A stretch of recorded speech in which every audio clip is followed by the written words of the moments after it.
તો ધર્મ જ્યારે જોઈશું ત્યારે એને વિગતે લઈશું.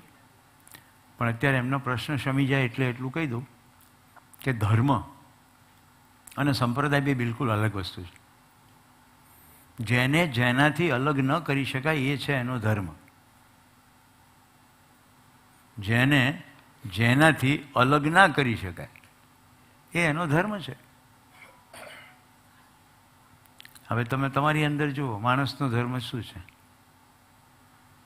તમને નિરંતર શેની પ્યાસ છે?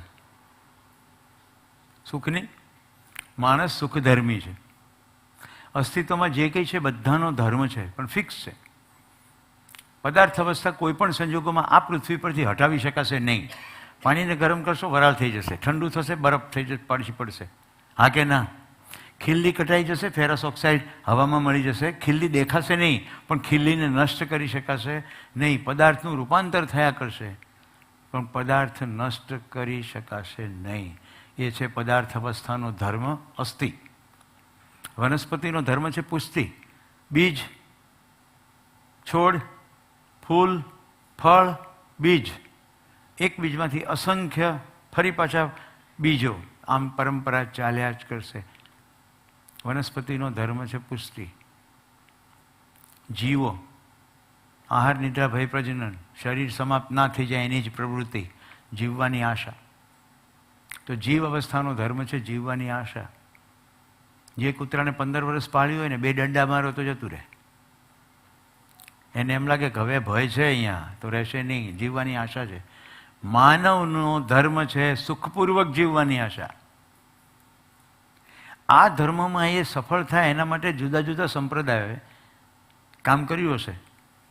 સંપૂર્ણતાના અર્થમાં કોઈ પ્રદાન થાય તો એને સંપ્રદાય કહેવાય. કોઈ આખી સંપૂર્ણતા છે, સમગ્રતા છે, એની ઉપર ક્યાંક કોઈક ઇશારો કરી દે તો સંપ્રદાય. પણ આપણે ત્યાં પરંપરાઓ હોય છે. કેવી પરંપરાઓ? કે કોઈનો જન્મ થાય એટલે તારીખ લખી નાખવામાં આવે. હા કે ના? પછી એક્ઝેક્ટ 1 વર્ષ થાય ને પછી એનો જન્મદિવસ ઉજવવામાં આવે. પછી 1 વર્ષથી 2 વર્ષ સુધી વચ્ચે જે કરવું હોય તે. એ નાનું બાળક હોય તો હમણાં જે મારપીટ ચાલતી હતી ને એવું બધું કરવાનું. પણ જે દિવસે જન્મદિવસ હોય એ દિવસે પાછો મોહનથાળ બનાવવાનો, બધા મિત્રોને બોલાવવાના અને ખાવાનું. એટલે માત્ર ખાવાનો કાર્યક્રમ દર જન્મ દિવસે થાય. હા કે ના? આપણે ચૂકી જઈએ છીએ કે જન્મદિવસ એક એવો મહત્ત્વનો દિવસ છે કે જે દિવસે જેનો જન્મદિવસ હોય એને અહેસાસ થવો જોઈએ કે મારો જન્મ સાર્થક થયો. તો જન્મદિવસની ઉજવણી છે. હું અહીંયા આવ્યો આ પૃથ્વી ઉપર તો મારું આવવાનું સાર્થક થયું કે નિરર્થક ગયું? મેં એવું શું કર્યું? આનો પડઘો તો સમાજ જ પાડી શકે. આજે મારી દીકરીનો જન્મદિવસ છે અને હું એને પહેલાં અહીંયા આગળ આવવા આમંત્રણ આપું છું જેથી 30,000 લોકો જોઈ શકે. આજે ખુશીનો જન્મદિવસ છે.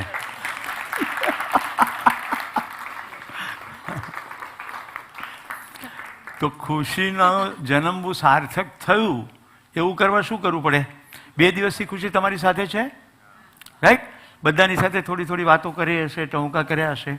માઇક તમારા સુધી હવે આવશે. ગઈકાલે ગોષ્ઠીમાં પણ બધી જગ્યાએ બેઠી હતી.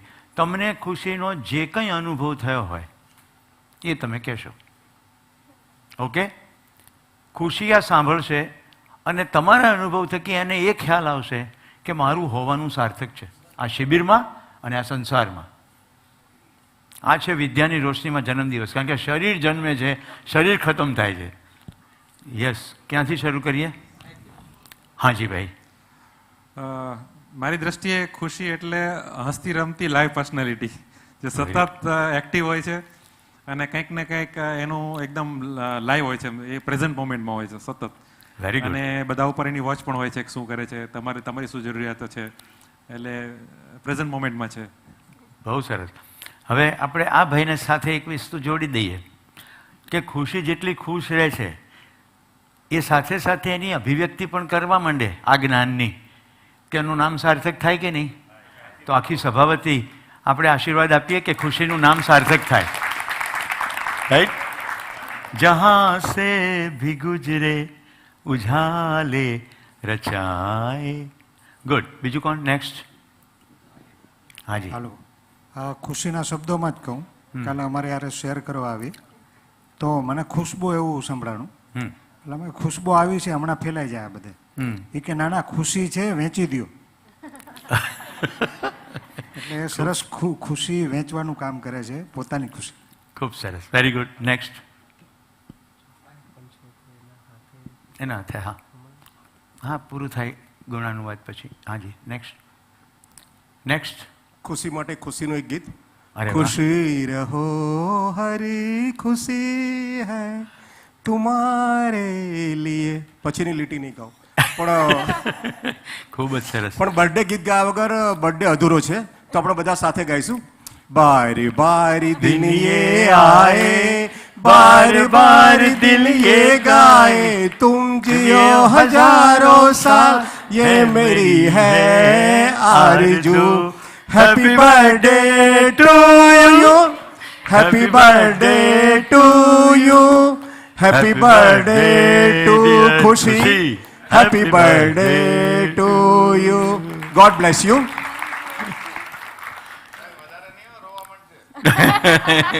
ના રોઈ લીધું તું એને પોઈચામાં.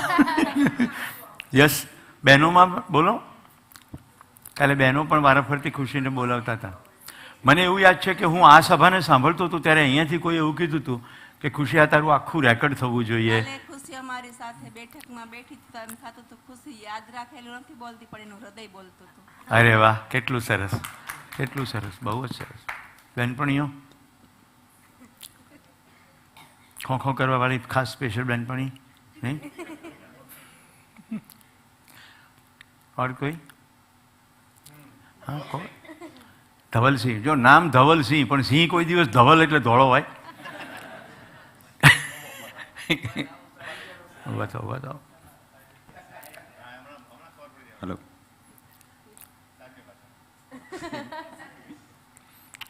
હા, હું અને ખુશી ટ્રેનમાં સાથે આવ્યા હતા બરોડાથી. એટલે જ્યારે ખુશી આવી ત્યારે હું એને બહાર લેવા ગયો અને પછી ટ્રેનમાં બેઠા ત્યારે હું બુક વાંચતો હતો. એટલે મને એમ કે બુક વાંચે છે. પછી ખુશીએ વાતો કરવાનું ચાલુ કર્યું અને વાતોમાં એટલો ઇન્ટરેસ્ટ પડ્યો કે પછી બુક બાજુમાં મૂકી દીધી અને આખા રસ્તે અમે બહુ વાતો કરી અને ઘણું બધું શીખ્યો છું. ખુશી પાસેથી શીખ્યો. બહુ સરસ, વેરી ગુડ, ખૂબ સરસ. ગોવિંદભાઈ. ખુશીનું ગામ અને એ બધું હું જાણું છું કારણ કે પોઈચાની મેં શિબિર કરી ત્યારે અમદાવાદ આપણે પોઈચાથી બરોડા સુધી મારી સાથે હતી. અને સંજયભાઈના પિતાજી ગાડી ચલાવતા હતા. સંજયભાઈ આર્યા. સંજયભાઈને રમેશભાઈ. રમેશભાઈના મિસિસ એમના મોટાબા. તો એનું થોડીક વિગત કહું કે એકદમ આમ ગામડાથી આવે છે, એકદમ નાના ગામડાથી. પણ એની સમજણ છે ને એ શહેરવાળાને લગભગ બાજુમાં મૂકી દે. આટલું કહું એટલે લગભગ બધું એમ આવી ગયું કે કેવી રીતના ગામડામાં નાના ગામમાં સાવ એના માતા પિતા ત્યાં રહે, આ બરોડામાં એકલી રહે, ભાઈ સાથે રહે, ભાઈથી કેમ હેન્ડલ કરે, ભાઈથી કેટલી ડરે, ભાઈથી સાથે બધું જ. એનો ભાઈ, એનો ભાઈ ઉભો થા. ભાઈથી ડરી એવું સાંભળીને મને બહુ આઘાત લાગે. હા કે હવે શું કામ ડરે? ભાઈથી ડરાય?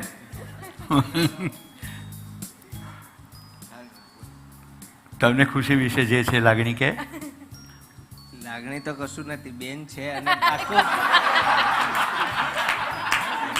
બેન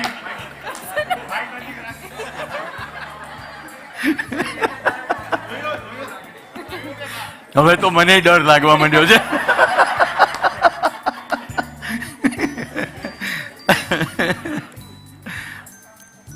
એટલે સર એવું નથી. એ જે કેવું નથી?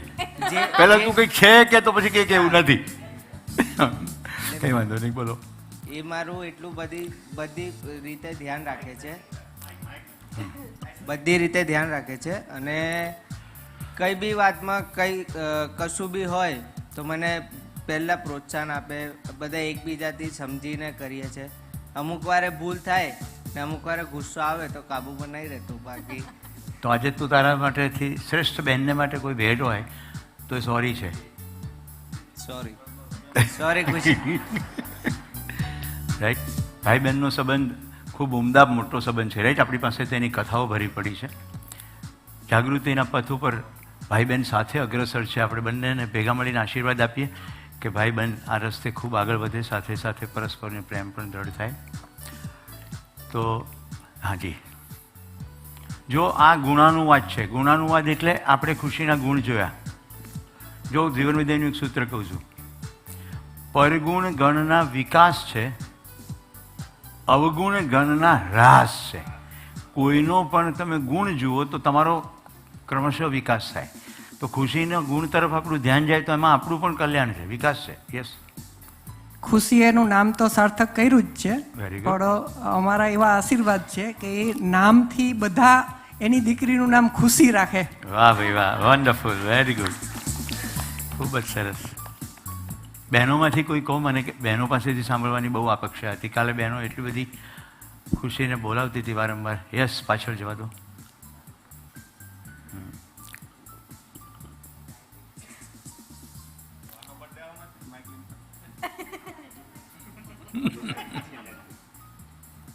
રાતે જમ્યા બાદ અમે લોકો તો અહીંયા ગપસપ લગાવવા માટે બેસી ગયા હતા, પણ ખુશી ઉપર આવીને બોલી, અરે ગપસપ નથી લગાવવાની, ચાલો ચાલો ચાલો.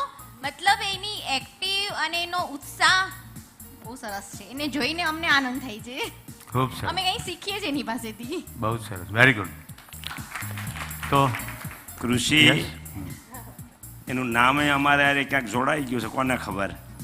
પહેલી શિબિર હતી પૈસા જોઈ તો એનું એક્ટિવતા જોઈતી, પછી મને ઈ પૂછતી હતી. બીજી શિબિર આપણે તરત જ મને લાગે સુરત હતી ને, નિકોરા, હા નિકોરા હતી, કે મારે અહીંથી જ જવું છે. મેં કીધું પણ હજી એક ભરી તા, તો કે બીજી જ ભરવી છે, અને પાછી બોમ્બે હોતે પહોંચી ગઈ. એટલે મને લાગે છે કે સુરેશભાઈની સીટ ઈ લઈ લે છે એવું લાગે છે, અને અમારે જોઈએ છીએ. ભાઈ મારા માટે ગૌરવનો વિષય શું હોય? હા, એણે મને પોઈચાના શિબિરમાં પિતા તરીકે સ્વીકાર્યો, રાઈટ. મારા માટે અંદર જે એના માટે દીકરીનો ભાવ હતો, એ ભાવ એણે પકડી લીધો. મુદ્દો એ છે, અહીંયા તો બહુ ખુશખુશાલ છે, પણ એ દિવસે ખૂબ રોઈ હતી, એ ખુશીના આંસુ જ હતા. તો મુદ્દો એ છે કે એક પિતાને આનાથી વધારે શું મોટી ખુશી હોય? પિતાને માટે આનાથી મોટી ખુશી હોય? જો મારો ભાવ છે એ આ ભાઈની આંખોમાંથી પ્રવાહિત થઈ રહ્યો છે અત્યારે, આ સામે બેઠા છે, રાઈટ. આ આંખો કેમ વહી નીકળે છે? ભાવ હંમેશા પ્રતિબિંબિત થાય છે, પણ આપણું ધ્યાન જવું જોઈએ. આપણું ધ્યાન ભાવ ઉપર હોતું નથી, ચહેરા ઉપર, કપડા ઉપર હોય છે. તો આજે ભાવ સંબંધ થયો તો કેટલી મોટી તૃપ્તિ હોય કે મારી દીકરી મારાથી પણ વિશેષ થાય અને નામને ધન્ય કરે, બીજાની જિંદગીમાં ખુશાલી લઈ આવે. એટલે એનો ત્રીજો શિબિર છે. પણ તો એની નમ્રતા મેં કાલે સાંભળી છે કે હજી તો મને 1% જ ખબર છે, હજી તો મારે 99% સમજવાનું છે. મને આવડી ગયું એવું જે દિવસે થઈ જાય એટલે અધ્યયન બંધ થઈ જાય. આ એવા જ સૂચનાઓ છે કે વારંવાર અંદર દ્રઢ થાય ત્યાર પછી ફરક પડે. હું તો કેટલા બધા શિબિરો ચલાવી ચૂક્યો, તો પણ મેં પહેલે દિવસે કહ્યું હતું ને, હું દિવાલો સામે બોલી ના શકું, શિબિરાર્થીઓની સામે જ બોલાય. તો જે તમે સાંભળો છો હું પણ સાંભળું છું, તો મારી અંદર એ દ્રઢ થાય, રાઈટ. તો સમગ્ર સભા વતી આપણે દીકરી ખુશીને ખૂબ આશીર્વાદ આપીએ. જાગૃતિ પથ ઉપર એની યાત્રા વધુ ને વધુ અગ્રસર થાય. કોને કહેવું છે? હા, વધારે તો નહીં કહું, બધાએ કહી દીધું છે, પણ હું એવું માનું છું કે નામ એવા ગુણ છે. ઓકે, નામ એવા ગુણ છે. તો ભાઈએ જે હાથ ઉપર કર્યા હતા, બધા 2 હાથ ઉપર કરીને આશીર્વાદ આપે. હું તો બાજુમાં જ છું. તો ખુશી બધાનું મીઠું મોઢું કરાવશે. ગોવિંદભાઈ વ્યવસ્થા ઓલરેડી કરી જ છે. એક લાઈન કહી દઉં સાહેબ. હા, 1-2 દીકરીઓ સાથે જોડાઈ જાઓ. તમને ખુશી દ્વારા જ મીઠાઈ મળી રહી છે, જોડાઈ જાઓ ક્વિકલી. એક લાઈન લખી છે સાહેબ, હું કહી દઉં જરા. હા, બોલો બોલો. હા, ખુશી એ પ્રસન્નતા અને હૃદયરૂપી બાગમાં આવેલું વર્ષા ઋતુ છે. એનાથી આસપાસનું તમામ વાતાવરણ મહેકી ઉઠે છે. જન્મદિવસની ખૂબ ખૂબ શુભેચ્છાઓ અમારા વતી.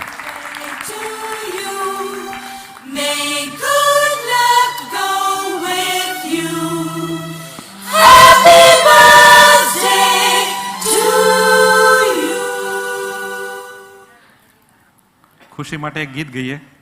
ઓકે. આખું ગીત નથી આવડતું, પણ થોડું આવડે છે એટલું કે કેને અનુરૂપ છે. બસ આ જ હૃદયનો ભાવ વ્યક્ત કરવાનો છે. થોડી સી હસી, થોડી સી ખુશી, छोटा सा टुकड़ा चांद का ख्वाब में इनको से हम बनाए आसमां. આખું નથી આવડતું મને.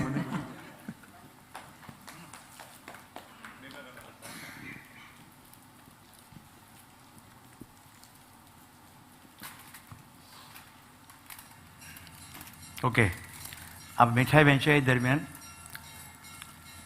જન્મદિવસના સંદર્ભમાં જીવન વિદ્યા શું કહે છે જોઈએ.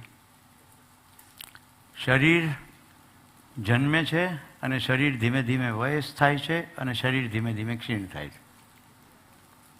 રાઈટ? શરીર રહેતું નથી તો જન્મ કોનો થાય છે?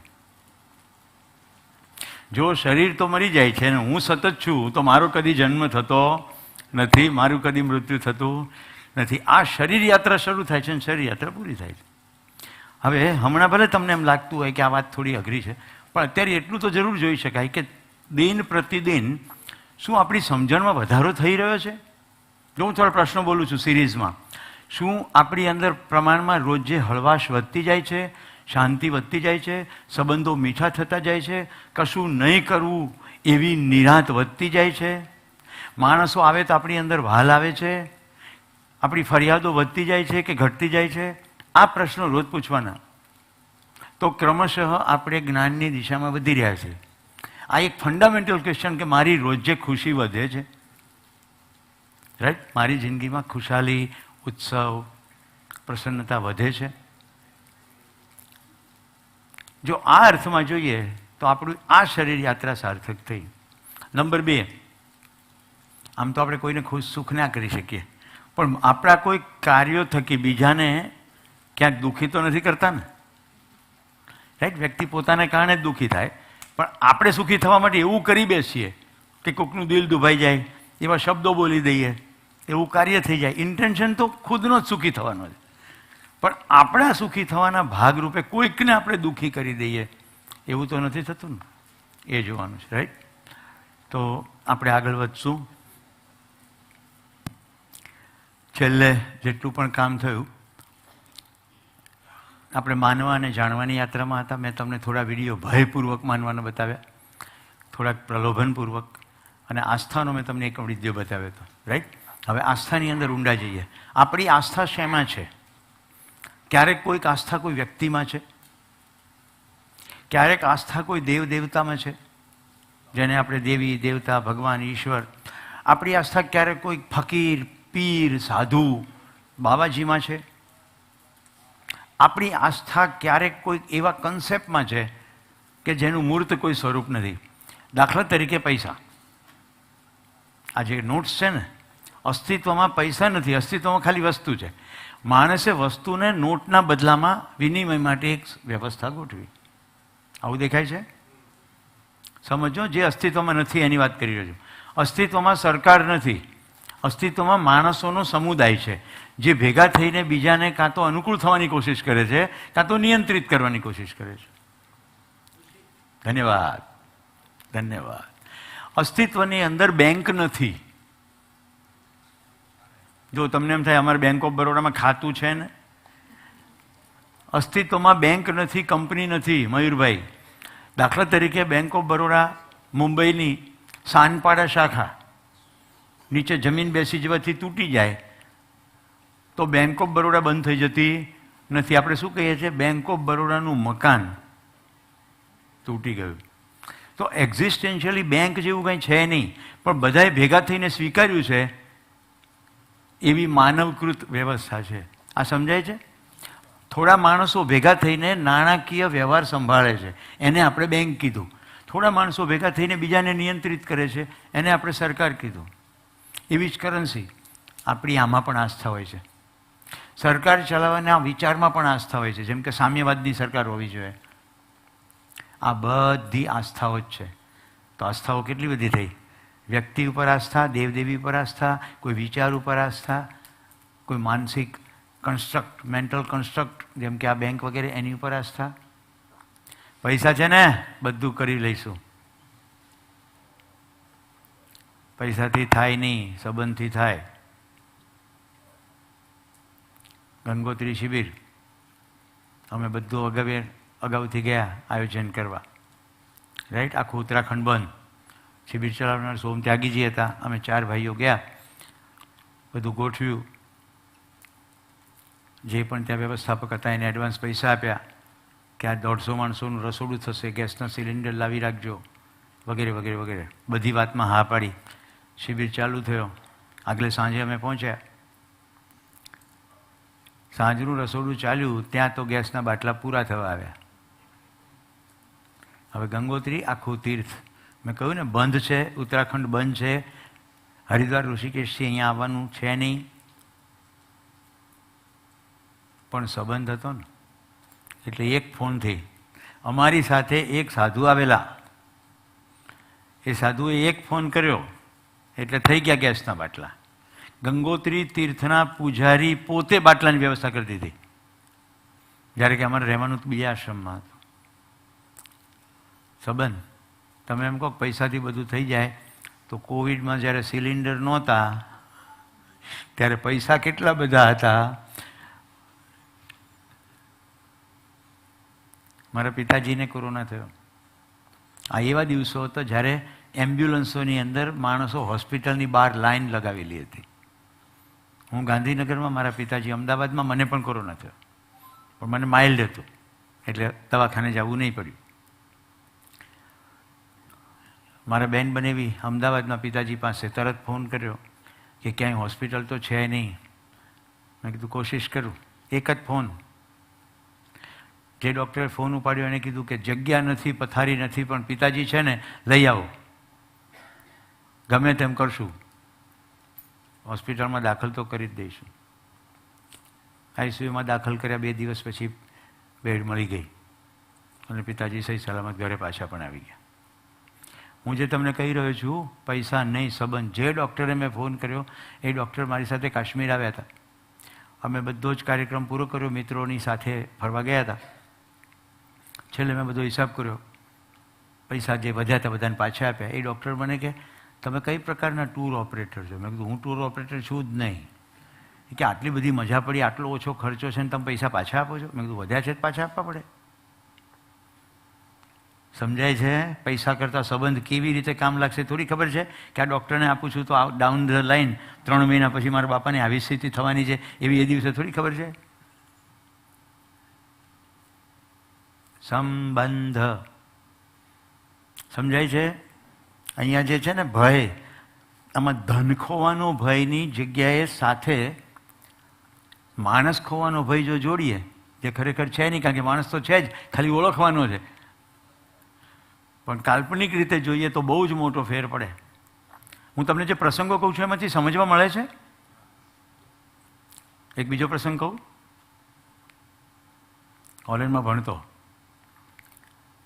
એ દિવસોમાં અમને બધા પ્રકારના એલાઉન્સ મળે.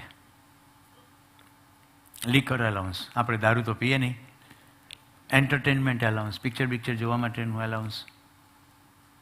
વધુમાં હું ફેલોશિપ એટલે સ્કોલરશિપ ઉપર ગયો હતો, એટલે મારે કંઈ પૈસા ખિસ્સામાંથી કાઢવાના હતા નહીં. ઇન્સ્ટિટ્યૂટમાં મારી ફી ભરાઈ ગઈ હતી, હોસ્ટેલ મળી ગઈ હતી, અને જે પૈસા મળતા હતા એની અંદર ખાવું પીવું હતું, એમાં મારા પૈસા બચતા. 3 મહિના થયા ને એક મિત્ર, એ મિત્ર પણ કેવી રીતે થયેલો, ઘરેથી હું ખાખરા લઈ ગયો હતો. મેં મનમાં ગાંઠ વાળેલી કે એક ઇન્ટરનેશનલ ઇન્સ્ટિટ્યૂટમાં ભણવા જાઉં છું તો દોસ્તો હશે તો મજા આવશે, નહીં તો એકલા મજા નહીં આવે. એટલે ભારતીય રૂપિયા, સિક્કા, ટપાલ ટિકિટો એવું બધું લઈ ગયો હતો. અને મેં ત્યાં જઈને જોયું કે 4નું ટેબલ છે, એટલે હું બપોરે જમવા ખાખરા સાથે લઈ જાઉં અને 4ના ટેબલ પર બેસું. એટલે 3 જણા મને પૂછે કે આ શું છે, એટલે હું એક ખાખરો આપું.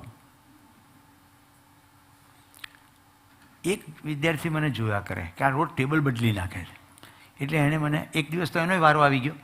પછી મને કે તું આ શું કરે છે? મેં કીધું હું નવા મિત્રો બનાવું છું. તો કે હું તારી સાથે જોડે જઉં? મેં કીધું સારું, 1થી ભલા 2. હવે અમે 2 સાથે બેસવા માંડ્યા. એ મારો મિત્ર થઈ ગયો ગેબ્રિયલ. ગેબ્રિયલ યુગોસ્લાવિયા નામના દેશથી આવેલો. અત્યારે નકશામાં યુગોસ્લાવિયા છે નહીં. હમણાં આખી વાત પૂરી કરીશ એટલે ખબર પડશે. કેટલાને આગળ સાંભળવી છે? વાર્તામાં બહુ રસ પડે.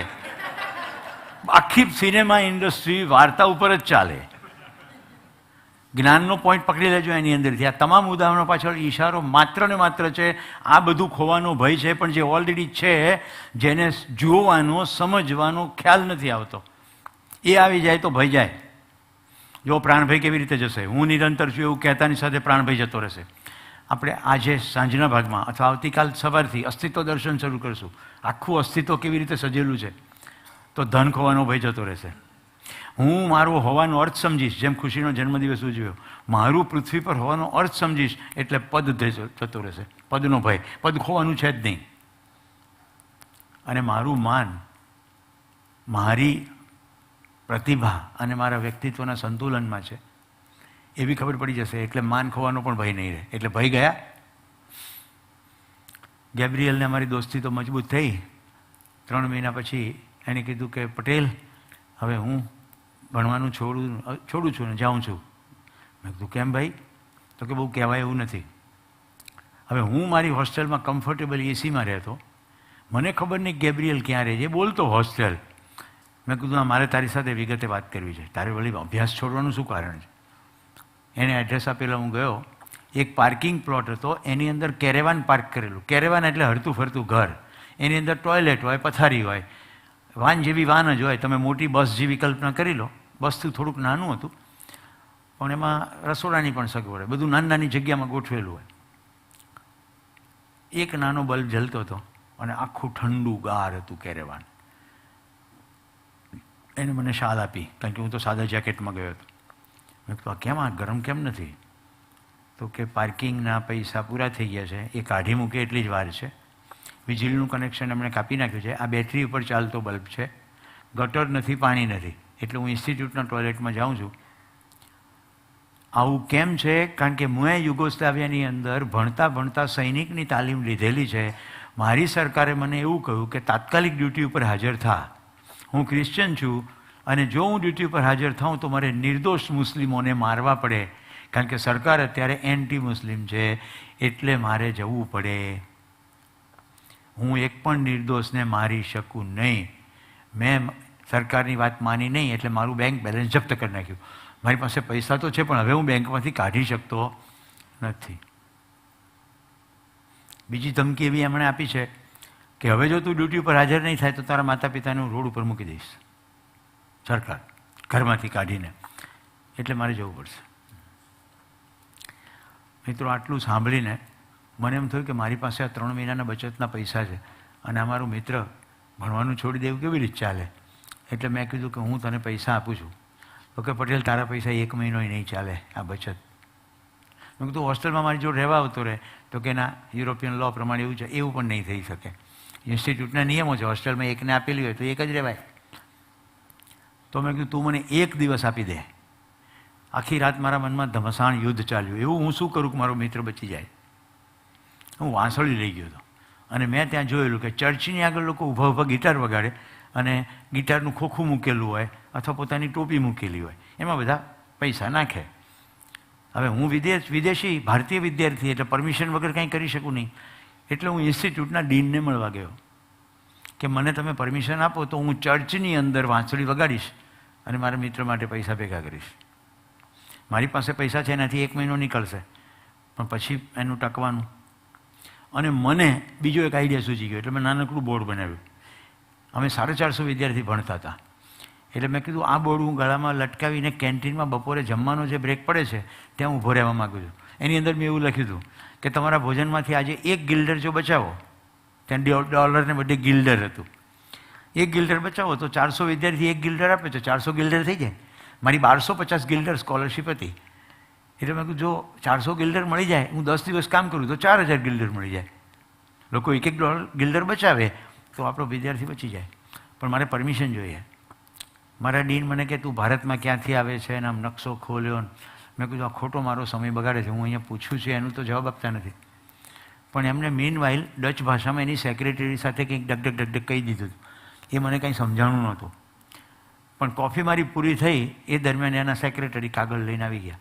એમાં લખેલું હતું ગેબ્રિયલની આખી વર્ષની ભણવાની ફી માફ કરવામાં આવે છે. એટલે હવે મને તો સ્કોલરશીપ મળતી હતી પણ એને તો ફી ભરવી પડતી હતી. ફી માફ થઈ ગઈ. મેં કહ્યું સાહેબ બધું બરાબર પણ પછી ખાવું પીવું પાર્કિંગ એનું શું? એટલે એણે મને ડ્રોઅર ખેંચીને કાર્ડ આપ્યું, ફાધર પીટર ફન ડોનન. તમને એવું થતું હશે ને કે 90ની સાલમાં ભણ્યા છો અને તમને હજી યાદ કેમ છે? એ યાદ એટલા માટે છે કે આ બધું હૃદય સોંસરવું ઉતરી ગયેલું. ફાધર પીટર ફન ડોનનનું કાર્ડ સાંભળીને હું રોમાંચિત થઈ ગયો, કારણ કે હું દર રવિવારે ચર્ચની અંદર બાઇબલ શીખવા જતો એટલે ફાધરને તું ઓળખતો જ તો. મેં કીધું આને તો ઓળખું જ છું. પહોંચી જાઓ કે ફાધરની પાસે. ફાધરની પાસે પહોંચી ગયો. ફાધરે તરત પેરિસ ફોન જોડ્યો. ઇન્ટરનેશનલ ચર્ચ ઓર્ગેનાઇઝેશન, આંતરરાષ્ટ્રીય ચર્ચનું સમુદાય. એમાં કહ્યું કે એક ગાંધી જેવો માણસ. મારા જ શબ્દો ફાધરે ઉપાડી લીધા.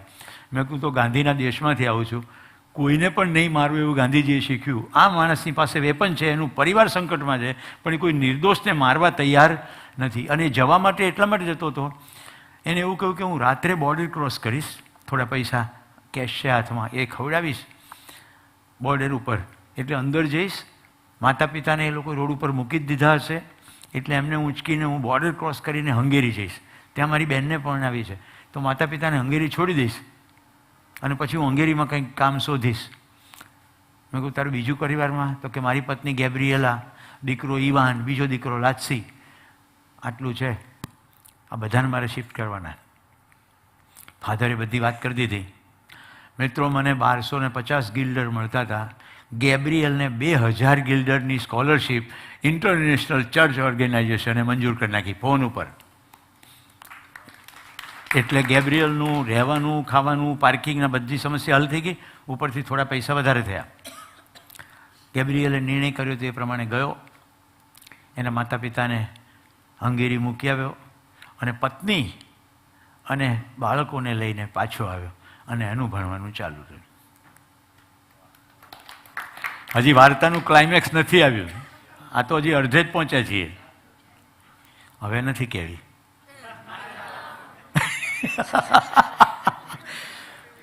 કેટલાને એકદમ જાણવાનું મન છે, પછી આગળ શું થયું? મિત્રો, આવું જાણવાનું મન, આ અસ્તિત્વ કેવી રીતે સજેલું છે એવું થાય, એનું નામ જ્ઞાનની ભૂખ. ભારતથી રાખડી આવી. હું ગેબ્રિયલને પછી કેરેવનમાં મળવા જાઉં, ક્યારેક એ લોકો મારે ત્યાં આવે. આમાં મારી મૈત્રી વિકસી. ભારતથી રાખડી આવી, અહીંયા દોરો બાંધેલો જોઈને ગેબ્રિએલા મને કે આ શું છે? મેં કીધું અમારા ભાઈ બહેન વચ્ચે સંબંધમાં રાખડી છે. તો ગેબ્રિયલ મને કહે તું મારો ભાઈ થઈશ? મેં કીધું હા. એને એના ટી શર્ટને અહીંથી કાતરથી ફાડ્યું ને નીચેથી જે પટ્ટી નીકળી એની મને રાખડી બાંધી. દુનિયાના બીજા છેડે બધે જ માણસો વસેલા છે. હું તમને એ કહેવા માગું છું, ધોળા હોય, કાળા હોય, પીળા હોય. હવે અમારો ભાઈ બહેનનો સંબંધ થયો એટલે હવે એ મને ફરિયાદ કરવાનું શરૂ કર્યું કે ગેબ્રિયલ મોડો આવે છે, દારૂ પીવે છે, છોકરાઓની પર હાથ ઉપાડે છે. એટલે હું વળી જાઉં, થોડુંક સમજાવું, એટલે પાછું અઠવાડિયું સરખું ચાલે. મને સમજાય નહીં કે ગેબ્રિયલ આટલો શાંત માણસ આવું બધું કેમ કરે છે. અને ગેબ્રિયલને પૂછ્યું તો આવું કેમ કરે છે? તો કે ડોન્ટ આસ્ક મી. 3 શબ્દોમાં પૂરું થઈ જાય. મિત્રો, ભણવાનું એનું પૂરું થઈ ગયું. મારો તો 2 વર્ષનો પ્રોગ્રામ હતો, એનો 1 વર્ષનો પ્રોગ્રામ હતો. એ મિકેનિકલ એન્જિનિયરિંગ ભણીને ગયેલો, હું સિવિલ એન્જિનિયરિંગ ભણીને ગયેલો. અમે એક ક્લાસમાં નહોતા, પણ મૈત્રી થઈ ગઈ હતી. એટલે તમને નવાઈ લાગશે, લંચમાં સાથે ભેગા થતા હતા, પણ એની લેબોરેટરી બીજે અને મારે જુદે જવાનું થાય. એ લંચ સાથે ન હોય તો મારા લોકરમાં ચોકલેટ સરકાવે, કેળું સરકાવી દે, જેટલું જઈ શકે એવું હોય. મારે ખાખરા પૂરા થઈ ગયા હતા, એટલે પછી હું આમ સેન્ડવિચ મૂકું, ચોકલેટ મૂકું, એમ અમે અલગ અલગ જગ્યાએ સાથે ભોજન કરીએ. Got the point? એવી મૈત્રી ઘનિષ્ઠ થઈ. ઇન્સ્ટિટ્યૂટના ડીને મને બોલાવ્યો કે ગેબ્રિયલે મને વચન માગ્યું છે કે મારે આ વાત કહેવી નહીં, પણ જે રીતે અહીંયા ગેબ્રિયલનું ભણવાનું ગોઠવાયું છે અને તમારી બંનેની દોસ્તી છે, એટલે હું વચન તોડીને પણ કહેવા માગું છું કે ગેબ્રિયલની સ્કોલરશીપ મંજૂર થઈ પછી પણ ગેબ્રિયલે રોજે ઇન્સ્ટિટ્યૂટ છૂટે પછી લોકોના ઘરના દરવાજા ખખડાવ્યા અને કામ માગવાનું શરૂ કર્યું. કોઈકને ત્યાં લોન કટિંગ કરી, કોઈકને ત્યાં નળિયા ઠીક કર્યા, કોઈકને ત્યાં વીજળીનું ફિટિંગ કર્યું, લોન સાફ કરી, ટોયલેટ સાફ કર્યા, પ્લમ્બિંગ કર્યું, ઇલેક્ટ્રિકલ વર્ક કર્યું. આવું કામ કરીને એણે ઇન્ટરનેશનલ ચર્ચ ઓર્ગેનાઇઝેશનના તમામ પૈસા ચૂકવી દીધા છે અને ગેબ્રિયલ બિલકુલ દેવા વગર પાછો જઈ રહ્યો છે.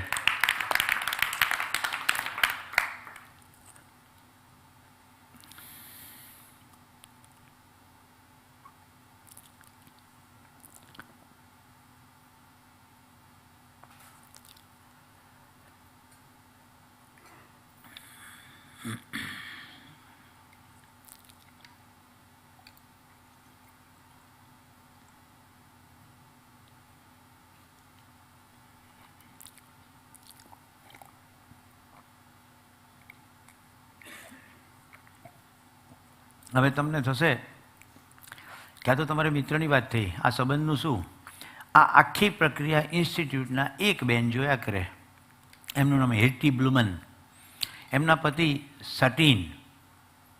સટીન અમને વિષય ભણાવવા આવે અને હેટીબેન સ્ટુડન્ટ અફેર્સની બધી વ્યવસ્થા સંભાળે.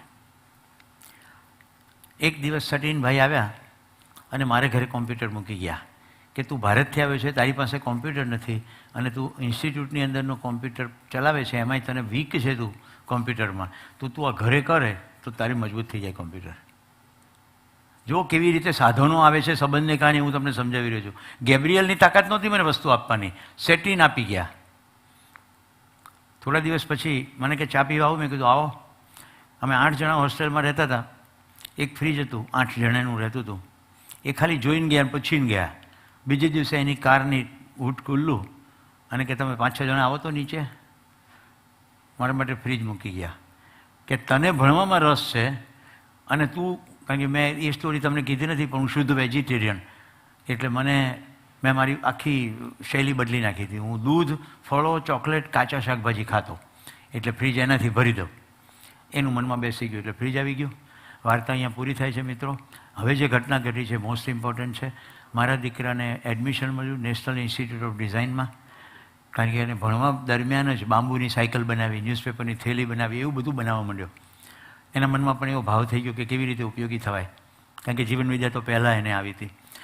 ત્યાં મને એક પ્રોફેસર મૈત્ર થયેલા, એને મેં પૂછ્યું પૂછ, તો એ પ્રોફેસરે કહ્યું કે હોલેન્ડમાં એડમિશન માટે કોશિશ કર, ત્યાંથી ભણાવવા અહીંયા આવે છે, જો તને ત્યાં એડમિશન મળે તો ત્યારે ત્યાં જ જવું જોઈએ. એને ત્યાં એડમિશન મળ્યું હોલેન્ડ. હું જે દેશમાં ભણ્યો હતો, જે શહેરમાં રહ્યો હતો અને જે યુનિવર્સિટીમાં ભણ્યો, ત્યાં જ એને એડમિશન મળ્યું. અને હેટ્ટીબેનનો મારી ઉપર મેસેજ આવ્યો, આજથી હવે અમે તારા દીકરાના માતા પિતા છે, હવે તારે કોઈ ચિંતા કરવાની જરૂર નથી. આ છે સંબંધનું સુખ. મારો દીકરો 2 વર્ષ ભણ્યો, પેન્ડેમિક થયો, સાવ જ એકલો, પણ જે હૂંફ કહેવાય ને પરિવારની હૂંફ, એ બંને કપલે પતિ પત્નીએ પૂરી પાડી. મને એક પણ દિવસ ઊંઘ ઉડી નથી, એક પણ દિવસ એમ થયું નથી કે આવી સ્થિતિમાં મારો દીકરાનું શું થતું હશે. તમને ખબર છે ને, જ્યારે બધું બંધ હતું, કોઈ માંદું પડે, કશું થાય, કારણ કે મને ખબર હતી જે સાટીન અને હેટ્ટીબેને મને સાચવ્યો છે, મારા દીકરાને તો કેટલું સાચવ્યો છે, દાદાજી થઈ ગયા. કેટલાને સુખની અનુભૂતિ થાય છે. ખાલી મારી સ્ટોરીથી જો સુખની અનુભૂતિ થતું હોય તો આવું તમારી જિંદગીમાં થાય તો કેવું થશે. તો સુખ ક્યાં છે? સુખ ક્યાં છે? સંબંધમાં સુખ છે. આપણે ક્રમશઃ જોઈશું કે પદાર્થો સાથેના સંબંધ, વનસ્પતિ સાથેના સંબંધ, જીવો સાથેના સંબંધ અને માનવ સાથેના સંબંધ. આ વાત છે અહીંયા માનવ સાથેના સંબંધની જ. પછી આપણે ત્રણેય સાથેના સંબંધો જોઈશું. આખા અસ્તિત્વનો આપણો જે સંબંધ છે, એ સંબંધ સમજાય એટલે સંબંધનું સુખ છે. તો માનું છું ભાઈ પ્રલોભન આસ્થા અંગે કોઈને પ્રશ્ન છે? પ્રલોભનમાં અને આસ્થામાં જે એક મુદ્દો બાકી છે એ કહી દઉં. આપણે કશુંક મેળવવા માટે દેવી દેવતાની ઉપાસના કરીએ છીએ એવું દેખાય છે. વટ સાવિત્રીનું વ્રત શું કામ કરીએ છીએ? કે મારો વર જીવે, પછી ભલે બીડા ફૂંકતો હોય, ગુટખા ખાતો હોય, ચાણીમાંથી ચંદ્ર શું કામ જોવે છે કડવા ચોથના દિવસે? કે ભાઈ મારો વર જીવે. હા કે ના? ભવિષ્યમાં શું વર મળે એના માટે ગૌરી વ્રત કરીએ છીએ. હા કે ના? હવે બધા જોઈ લો, તપ ઉપવાસના બધું પ્રલોભનપૂર્વક અથવા ભયપૂર્વક. આમ કરો નહીં તો નરક એટલે કરો, આમ કરો એટલે સ્વર્ગ એટલે કરો, આમ ના કરો નહીં તો નરક એટલે ના કરો, આમ ના કરો તો જ સ્વર્ગ, તો કે નહીં કરો. તો કરો અને ન કરો એવા ભય અને પ્રલોભન સાથે જોડાયેલી વાતથી આપણી આખી આસ્થા ચાલી રહી. તપાસી લો પોતાની અંદર. મૃત્યુ પછી કોઈ એક જગ્યાએ સ્વર્ગ છે. એ સ્વર્ગની અંદર એન્ટ્રી પોઈન્ટ ઉપર એક ભાઈ બેઠા છે, રાઈટ? તમે જેવી એન્ટ્રી પાડો તરત ચોપડો ખોલે, બોલજો પિનકોડ, નામ બોલો, નામ કે સુરેશ પટેલ. તો કે 25 જીપીમાં ઓન એન એવરેજ 100 માણસનું લોહી પીધું, 2,500 લોકોનું લોહી પીધું, જાઓ નરક નંબર 5. આવું થશે? આવું કંઈ છે નહીં, કારણ કે કોઈ આજ સુધી કહેવા આવ્યું નથી. હવે જે લોકોની અંદર આસ્થા હચમચવા માંડે, મને વિશેષ ધ્યાનથી સાંભળજો. જેટલું કહેવામાં આવ્યું છે, ક્યારેય તમે એવો પ્રશ્ન પૂછ્યો કે આવું છે એનું પ્રૂફ શું? તો કે શ્રદ્ધાનો વિષય હોય એમાં પ્રશ્ન પૂછવાનો નહીં. આજે જ્યારે શ્રદ્ધા શબ્દ બોલ્યા તો ખબર પડી કે ભાઈ શ્રદ્ધા ક્યાં હતી? વાર્તા હતી. પછી સ્પેશિયલ ભગવાનોને આપણે સ્પેશિયલ જગ્યાઓ એલોકેટ કરી, કારણ કે આપણે તો એવી આઇટમો છીએ કે ચંદ્ર ઉપર પણ પ્લોટ પાડ્યા છે. જે લોકોને આમાં જરાય શ્રદ્ધા ના બેસતી હોય, આ તો શ્રદ્ધાનો વિષય નથી પણ ભાષા વાપરું છું, ગૂગલ કરજો. લ્યુનાર સોસાયટી, અમેરિકાની એક કંપની છે, એને કંપનીમાં નોંધણી કરાવી, એનું નામ લ્યુનાર સોસાયટી ઓફ અમેરિકા. એ ચંદ્ર ઉપર પ્લોટો પાડે છે. તમે થોડા ડોલર ભરો એટલે તમને પ્લોટ આપી પણ દે. રાઈટ? આજે બપોર મેં તમને જમતી વખતે કેવું તાજવાલ આપ્યો કે નહીં? રાઈટ? મેં આ ભાઈને કુતુબ મિનાર આપી દીધો, આમને દિલ્હીનું અક્ષરધામ આપી દીધું, એના જેવું. રાઈટ? શું વાંધો? આખો પટેલ સમાજ ખુશી મહેતાને આજે બર્થડે ગિફ્ટમાં આપી દીધો. શું બોલતા બી દીવાના, સુનતા બી દીવાના. તો હવે વિચાર કરો કે કોઈ લ્યુનાર સોસાયટી ઓફ અમેરિકા ચાંદના પ્લોટ વેચે છે અને લોકો લે પણ છે. તો એવું જરાય માનવું નહીં કે ધોળા એટલે વિકસિત થઈ જાય, એવું જરાય માનવું નહીં. ત્યાં ગોળામાં જોવાવાળા છો, આમ ગોળામાં જોઈને કે તમારા આમ હશે. આપણે અહીંયા પોપટ હોય છે ને, ત્યાં જુદા જુદા પ્રકારના પોપટ હોય. પીચ ક્રાફ્ટ કે એને, રાઈટ? આપણે જરા ભૂવા અમુક પ્રકારના કપડાં વાળે, ત્યાં સૂટેડ બૂટેડ ભૂવા આવે.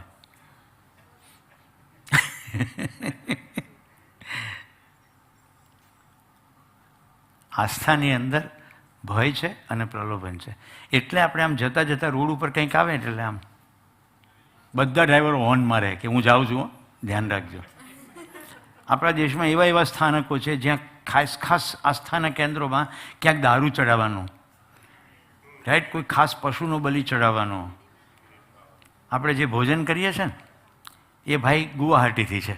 મેં તો ખાલી કામાક્ષી વાંચ્યું એટલે મેં એમને મળીને પૂછ્યું તો કે ગુવાહાટીથી છે, અમારા કુળદેવી છે, હું ત્યાં જઈ આવ્યો છું કામાક્ષી દેવી. ત્યાં કબૂતરનો બલિ ચડાવે છે. આપણી અંદર એવી માન્યતાઓ છે કે આને આવું કરવાથી એ ખુશ થશે. હવે હું તો પર્યાવરણનો એન્જિનિયર રહ્યો, તો નીચે મધ્યપ્રદેશમાં જે દારૂ ચડાવે છે, રોકની અંદર તિરાડ હોય ને, જેટલું નાખો ને એટલું જતું રહે. આલ્કોહોલ પોતે વોલેટાઇલ છે એટલે થોડી વાર પછી ઉડી પણ જાય, એટલે ચાલ્યા કરે એવું. સમજાય છે? એક દિવસ એવો આવ્યો કે આખી દુનિયામાં ગણપતિ દૂધ પીતા હતા. તો હું એ દિવસે વળી ભોપાલમાં, રાઈટ? તમે ઘરે ફોન કર્યો, એ દિવસો તો મોબાઈલના હતા નહીં. મેં કીધું બેન કેમ છે બધું? તો કે ભાઈ જાદુ થઈ ગયો છે, ગણપતિ દૂધ પીવે છે. મેં કીધું તું તાત્કાલિક હું કહું એટલું કરી લે, જો તું પીતા હોય તો પછી જય હિન્દ, હું પાછો નહીં આવું, સાધુ થઈ જઈશ જો ગણપતિ દૂધ પીતા હોય તો. કારણ કે હવે આખી જિંદગી આપણે સમર્પિત કરી દેવી પડે કે ગણપતિ દૂધ કેમ પીતું, જાણવું પડે ને. મને કે કરવાનું શું? મેં કીધું બાજુમાં નરેન્દ્રભાઈ સોની રહે છે, એને ત્યાં પિત્તળની આપણી ગણપતિની મૂર્તિ લઈ જવાની. સોનીનો તો કાંટો બહુ શાર્પ હોય, એમાં વજન કરી લેવાનું, પછી દૂધ પાવાનું, અને જો દૂધ પીધા પછી વજન વધી જાય તો આપણે સાધુ થઈ જવું.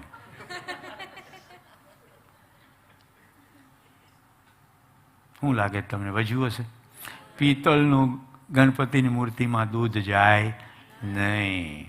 લાકડાની હોય તો જાય, પથ્થરની હોય તો થાય. આબુ પાસે જે પથ્થરો નીકળે છે એ અત્યંત પોચા પથ્થરો છે, એબ્સોર્બ કરી લે.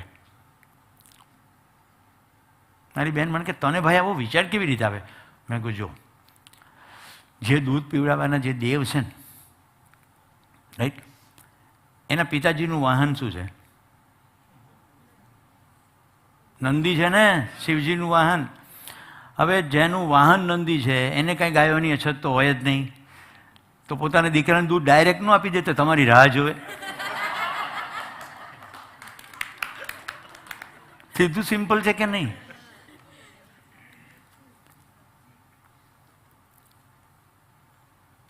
હવે આમાં ઘણા શનિવાર વાળાને તકલીફ થવા મળશે. જરાક તો વિચાર કરો, 10 રૂપિયાનું તેલ ચડાવીને તમે હનુમાનજીને નોકર બનાવ્યો કે મારું આટલું કામ કરી દેજો, એવું હોય?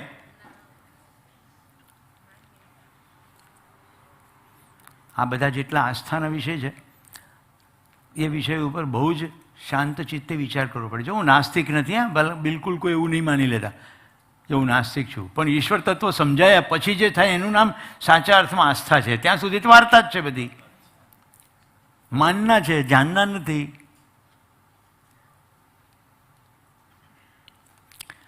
તો આવી વિવિધ આસ્થા પદ્ધતિઓને ઝીણવટથી જોઈએ તો ખબર છે કે આપણે જેને પણ માનીએ છીએ એને પણ ભયપૂર્વક માનીએ છીએ અથવા પ્રલોભનપૂર્વક માનીએ છીએ. કાં તો સ્વર્ગની અપેક્ષા છે, કોઈ વિશેષ ધામની અપેક્ષા છે અથવા મોક્ષની અપેક્ષા છે, એ પણ છે તો પ્રલોભન જ. અહીંયા કોઈ દેવી દેવતાનો નકાર કર્યો નથી.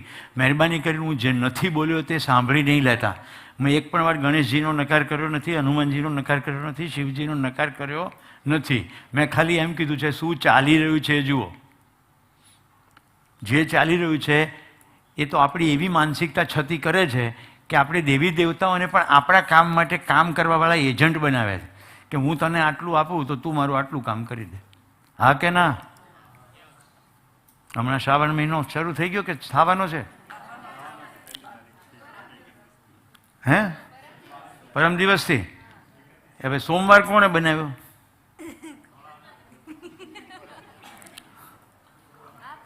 સોમવાર આપણે બનાવ્યો? માણસો જ બનાવ્યો ને. અસ્તિત્વમાં ક્યાં સોમવાર છે? તમે કોને સોમવારની શરૂઆત કહેશો? જ્યારે અહીંયા 12 વાગે છે ત્યારે બીજે તો મધ્યરાત્રિ છે. હા કે ના? પછી ક્યાંક સોમવારની સાથે મંડે છે કે નહીં? કેલેન્ડર છે ને? તો ભારતના લોકો સોમવારે કોઈ ખાસ પ્રકારનું વિધિ વિધાન કરે અને દુનિયાના બીજા છેડે એ લોકો સોમવારે કાંઈ ના કરે તો એમનું તો ધનોત્પન્ન જ નીકળી જવું જોઈએ ને. આવી કોઈ પણ પ્રકારની આસ્થામાં નહીં માનનારા દેશો સુવિધાના ક્ષેત્રમાં ક્યાં સુધી પહોંચી ગયા છે અને આપણે આટલા વર્ષોથી આસ્થામાં સુવિધાના ક્ષેત્રમાં હજી ક્યાં છીએ? સમજાય છે? પથ્થરમાં ભગવાન દેખાય છે, માણસમાં કેમ નથી દેખાતો? કેમ આટલા કાવા દાવા પ્રપંચ છે?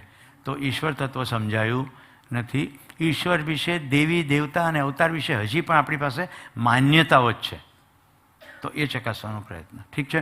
તો હું માનું છું આટલું ઘણું પ્રલોભનપૂર્વક માનવાની વાત.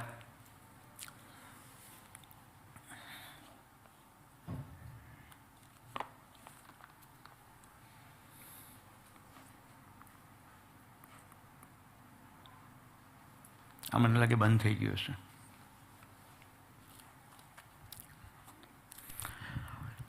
હવે આપણે એક મહત્વના મુદ્દા ઉપર જઈ રહ્યા છીએ. એનું નામ છે શાસન અને વ્યવસ્થા પણ એક નથી.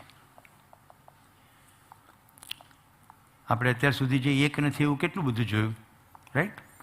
હવે આપણે શાસન અને વ્યવસ્થા, હંમેશા આ ભાષા ભેગી જ વપરાય છે કે શાસન અને વ્યવસ્થા એક છે, એક છે. હવે આપણે જોઈશું એ પણ એક નથી.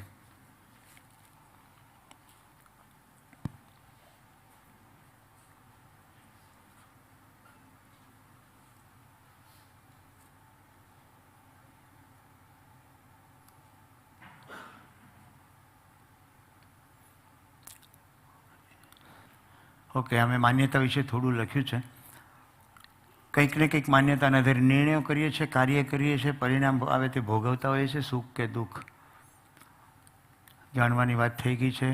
જાણવું બરાબર, સમજવું બરાબર, જીવવું બરાબર, આચરવું. જરૂરિયાતો આપણે જોઈ લીધી, આ પણ બધું જોઈ લીધું. એક આ જોઈ લીધા પછી શાસન વ્યવસ્થામાં જઈએ. જો ઉપર એક એરો છે બ્લુ અને એક નીચે રેડ. આ બેમાંથી કયો ક્રમ સાચો લાગે છે? કે કોઈ એક શબ્દ છે, એનો કોઈક અર્થ છે અને પછી વાસ્તવિકતામાં કોઈક વસ્તુ છે. આ ક્રમ સાચો લાગે છે કે વાસ્તવિકતામાં કોઈક વસ્તુ છે, એનો હોવાનો કોઈક અર્થ છે અને પછી એને શબ્દ નામ આપ્યું છે? કયો ક્રમ ઠીક લાગે છે? કેટલા લોકો બીજામાં સહમત છે?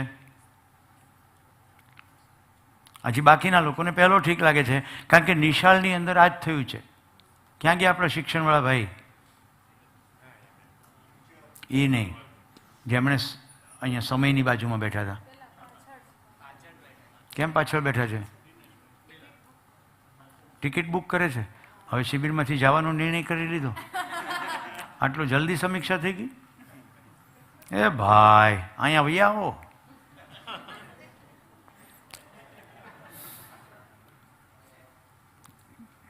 એકલી આટલી બધી ચોકલેટ ખાઈ ગઈ? ગુજરાતીમાં કહેવત છે, એકલા એકલા ખાઈ અને હું શું કામ કહું, બધી માન્યતાઓ જ છે. કેટલાક લોકોએ હજી બીજામાં જ હાથ ઉપર નથી કર્યો, મતલબ કે પહેલાં માને છે. આખી શિક્ષણ પદ્ધતિમાં પહેલાં શબ્દ શીખવાડવામાં આવે છે અને પછી એનો અર્થ અને પછી વાસ્તવિકતામાં છે કે નહીં એ જ ખુલ્લું છોડી દેવામાં આવે. જેમ કે મને નિશાળમાં કક્કામાં શીખવાડ્યું કે ફણસનો અણ, રાઈટ? શું શીખવાડ્યું? ફણસનો અણ. મને કીધું અર્થ શું છે? તો કે ફણસ નામનું એક ફળ છે. તે એન્જિનિયરિંગના પહેલા વર્ષમાં માઉન્ટ આબુમાં રઘુનાથજી મંદિરમાં સર્વે કરવા ગયા ત્યારે પહેલી વાર ફણસનું ઝાડ જોયું અને ફણસનું ફળ જોયું. ત્યાં સુધી ફણસ હવામાં. પોઈન્ટ સમજાણો? કાલે પણ મેં વાત કરી હતી, નાગરિકના હક્કો અને ફરજો એ વખતે શીખવાડવામાં આવે છે જ્યારે વોટ આપવાના અધિકાર નથી. રાજ્યસભા, લોકસભા બધું ત્યારે નાગરિક શાસ્ત્રમાં. જ્યારે ગણતરી કરવાની નથી ત્યારે ગણતરી શીખવીએ છીએ. હવે જુઓ જીવન વિદ્યાનો પ્રસ્તાવ શું છે. અસ્તિત્વમાં કોઈ વસ્તુ છે, એનું હોવાનો કોઈક અર્થ છે અને પછી એને આપીએ છીએ નામ. હવે પહેલો ક્રમ કરીએ તો શું થાય? એક શિક્ષકે કીધું નદી. નદી કેવી છે? નદી ઊંડી છે. પહાડ. પહાડ કેવો છે? પહાડ ઊંચો છે. પહેલા શબ્દ કહી દીધો, પછી અર્થ કયો કે પહાડ એટલે માટીનો મોટો ઢગલો, નદી એટલે પાણીનો પ્રવાહ. હવે બાળકના મનમાં ઘૂસી ગયું, નદી સ્ત્રીલિંગ અને પહાડ પુલ્લિંગ. હવે મને કહો, પહાડમાં પુરુષ તત્વ છે? પહાડમાં પુલ્લિંગ છે નહીં, કારણ કે પોતાની જાતને શરીર માન્યું અને શરીર કાં તો પુરુષનું છે, શરીર કાં તો સ્ત્રીનું છે, એટલે સંસારની બધી જ વસ્તુને બે વિભાગમાં વહેંચી નાખી. જેટલું મજબૂત, મોટું, ઊંચું એ બધું પુલ્લિંગ, જેટલું પતલું, નાનું, નિર્બળ એટલું બધું સ્ત્રીલિંગ. હે ધારાબેન, થાળી અને થાળ એક સ્ત્રીલિંગ એક પુલ્લિંગ. વાટકો પુલ્લિંગ, વાટકી સ્ત્રીલિંગ. વાટકો અને વાટકીના લગ્ન થાય તો ચમચીનો જન્મ થાય? ના થાય. થાય? છે ક્યાંય લિંગ? જો આખી ભાષાની સમીક્ષા થઈ જશે. કેટલી ફાલતુ ભાષા છે. વાટકો વાટકી, ચમચો ચમચી. મોટું છે ને તો ચમચો, નાનું છે તો કે ચમચી. એ તો ઠીક લીમડો લીમડી હશે પુંકેસર શ્રીકેસરની કોઈ રચના, ખેતીવાળા વધુ જાણે. પણ જ્યાં લિંગ છે જ નહીં, હવે મનમાં વિચાર કરવા માંડો કેવા કેવા શબ્દો છે. મને કહો હાથ ઉપર કરીને એવા શબ્દો જેને લિંગ નથી ને રોજબરોજમાં વપરાય છે. કાં નર છે, કાં નારી છે, કાં નાન્યતર છે. પેલા બેન ચા પીધો એવું કહેતા હતા. ચાની અંદર ના તો સ્ત્રીલિંગ છે ના પુલ્લિંગ છે. સૌરાષ્ટ્રમાં ચા પીધો, અમદાવાદમાં ચા પીધી. અમદાવાદમાં આઈસ્ક્રીમ ખાધો, બિહારમાં આઈસ્ક્રીમ ખાધી. મારા પત્ની બિહારમાં જન્મેલા, એટલે અમારા લગ્ન થયા ત્યારે આઈસ્ક્રીમ ખાધી. આપણે આઈસ્ક્રીમમાં આઈસ જુદું પાડી દો ને ક્રીમ કરી દો જુદું. ક્રીમ કેવું? પણ જેવો આઈસ અડી જાય એટલે આઈસ્ક્રીમ કેવો, એવું કેવું? કોઈ નાન્યતર વસ્તુ બીજી વસ્તુને અડી જાય એટલે લિંગ બદલાઈ જાય. ચાદર કેવી, ઓશીકું કેવું? ઓશીકું નર બી નહીં, નારી બી નહીં, નાન્યતર. તકિયો કેવો, કપ કેવો, રકાબી કેવી. તપેલો કેવું, તપેલી કેવી. હાર્ડ ડિસ્ક કેવી, મોનિટર કેવું, કેમેરા કેવો, બેટરી કેવી. ખ્યાલ આવે છે? ખુરશી કેવી, પણ જો પહોળો ને મોટો થઈ જાય ખુરશીનો ભાગ. સોફા સેટ કેવો. જેટલું સ્ત્રીલિંગ છે બધું મોટું થાય એટલે પુલ્લિંગ થઈ જાય. જળનું રમતું રમતું આવે, નાનું છે ને બાળક એટલે નાન્યતર.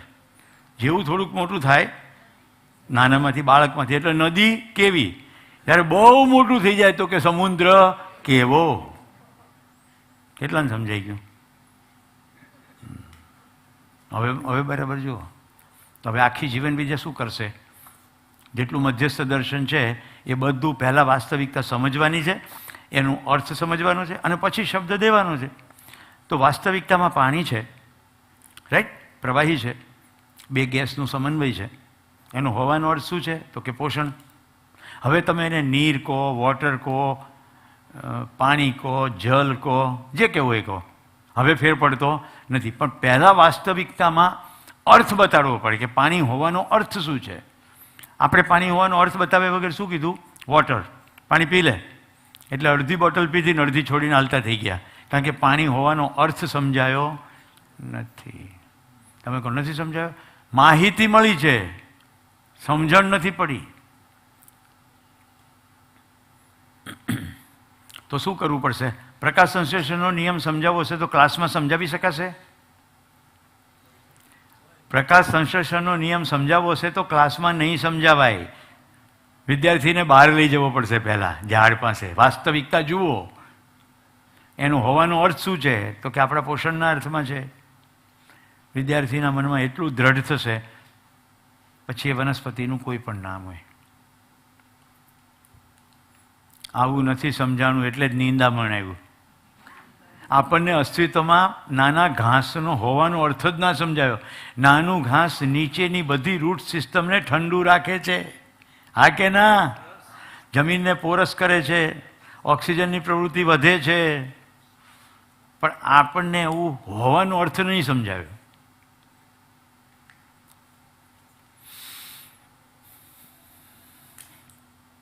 તો હવે શાસન અને વ્યવસ્થા જોઈએ, કારણ કે શાસન અને વ્યવસ્થા બે એક નથી.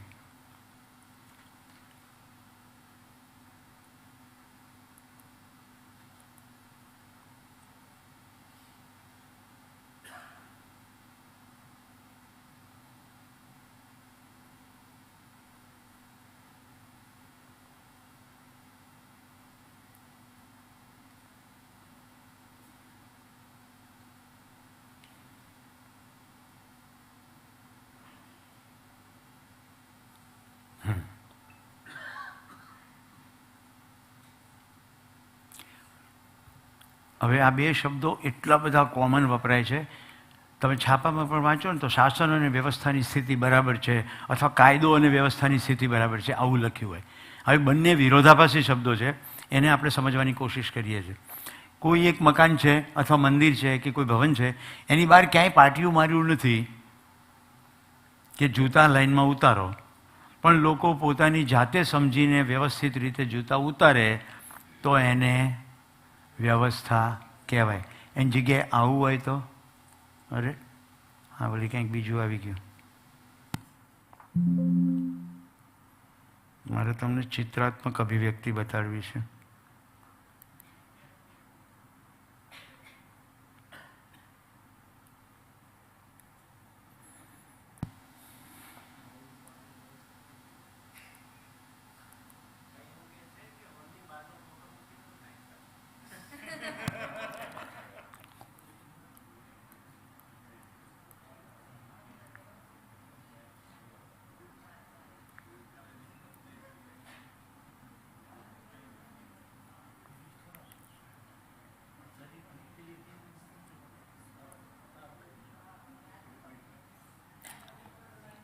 હવે જુઓ, શાસનમાં પાટિયું માર્યું છે, તમારા શૂઝ અહીંયા મારો મૂકો, કહેવું પડે. વ્યવસ્થામાં કહેવું પડે નહીં, અંદરથી સ્વયંસ્ફૂર્ત રીતે સમજાય કે આની અંદર જતાં પહેલાં જૂતા ઉતારવા જોઈએ. નંબર 1, એવી રીતે ઉતારવા જોઈએ કે પાછા આવીએ ત્યારે મને મળી જાય.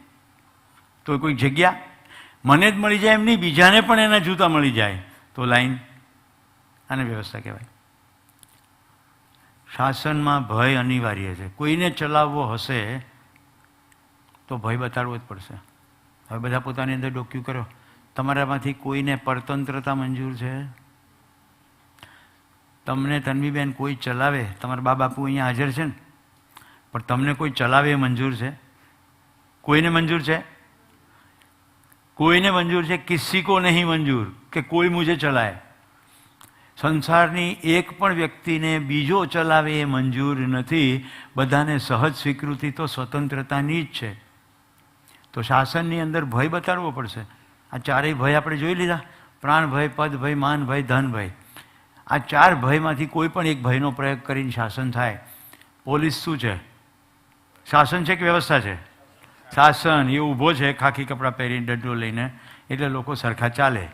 પણ પોલીસ ના ઊભો હોય અને પણ સરખા લોકો ચાલે તો વ્યવસ્થા કહેવાય. આપણે પશ્ચિમના બહુ ઉદાહરણ આપીએ છીએ કે રાતના 2 વાગ્યા હોય, લાલ લાઇટ હોય, કોઈ ટ્રાફિક ના હોય તોય વાહન ઊભું રહે. આપણે ધોળો દિવસ હોય, લાલ લાઇટ હોય, પોલીસ પણ હોય, પણ નજર ક્યાંક બીજે હોય. તો વ્યવસ્થામાં શું છે? સ્વયંમાં એવી સમજ છે કે હું કઈ રીતે ઉપયોગીને પૂરક થાઉં.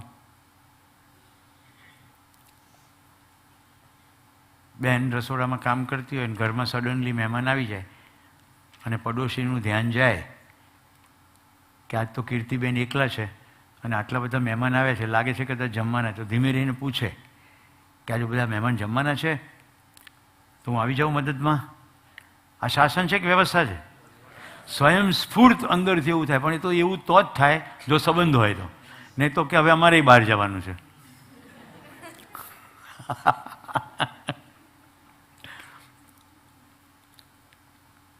શાસન સ્વયંમાં અવ્યવસ્થિત, વ્યવસ્થા સ્વયંમાં વ્યવસ્થિત, અને પછી શાસનમાં બીજાને વ્યવસ્થિત કરવાની પ્રવૃત્તિ. પોતે અવ્યવસ્થિત. ખેતીના નિર્ણય એક IAS અધિકારી ગાંધીનગરની એર કન્ડિશન ઓફિસમાં બેસીને લે તો એ યોગ્ય થાય? સમજાય છે? શિક્ષણના નિર્ણય ક્લાસરૂમમાં જઈને લેવા પડે કે ઓફિસમાં બેસીને લેવાય? શિક્ષણની સ્થિતિ આખા ગુજરાતની બદલવી હોય તો સરકારી, બિનસરકારી, પછી ઓપન સ્કૂલ, આવી વિવિધ પ્રકારની સ્કૂલોમાં હવે મંત્રી કે સંત્રી પોતે કદાચ ન જઈ શકે, પણ વ્યવસ્થા તો એવી ગોઠવવી પડે તો એક્ઝેક્ટ ખબર પડે. આપણે છાપામાં વાંચીએ મધ્યાહન ભોજનના યોજનામાં દાળમાંથી કીડા મળ્યા. આ શું બતાવે છે? આપણી અપેક્ષા એવી નથી કે મંત્રી દરેકે દરેક નિશાળમાં જઈ જઈને એક થાળી ચેક કરે, પણ વ્યવસ્થા હોય તો કેવી હોય? આખી યોજનામાં જેટલા લોકો છે સ્વયંસ્ફૂર્ત રીતે આ જવાબદારી સમજે તો એક પણ નિશાળમાં, એક પણ દાળમાં કીડા મળે નહીં. આ સમજાય એવું છે કે નહીં, કે અઘરું છે? હવે મને કહો, સરકારથી મધ્યાહન ભોજન યોજના સરખી ચાલી શકે? જો સરકારમાં શાસન હોય તો. સરકાર ના ચાલી શકે કારણ કે સરકારમાં શાસન છે અને શાસન કોઈને મંજૂર નથી. દક્ષિણ ગુજરાતમાં કે મહારાષ્ટ્રમાં દિસલે નામના એક શિક્ષકને આંતરરાષ્ટ્રીય બેસ્ટ ટીચરનો એવોર્ડ મળ્યો. આ તમને માહિતી ખબર છે? એક શિક્ષકને દુનિયાના શ્રેષ્ઠ શિક્ષકનો એવોર્ડ મળ્યો. નંબર 1નો એવોર્ડ મળ્યો, પણ એમણે શું કર્યું? એનો જે ઇનામની રકમ હતી એની પછી આવનારા શિક્ષકોમાં વહેંચી કે ભલે મારો 1 નંબર આવ્યો પણ બીજા 3જા 4થા બધાને આપવું છે. એ શિક્ષકને સરકારે નહોતું કીધું કે તું ગામડામાં બાળકોને જઈને ભણાવજે આવી રીતે. સ્વયંસ્ફૂર્ત રીતે એક શિક્ષકે શું કર્તવ્ય કરવાનું છે એ એમણે જાતે કર્યું. આ વ્યવસ્થા છે. હા સાહેબ, ગુજરાતમાં પણ વ્યવસ્થા ચાલે છે મધ્યાહન ભોજન યોજના. કારણ કે સરકાર ભોજન બનાવી શકતી નથી.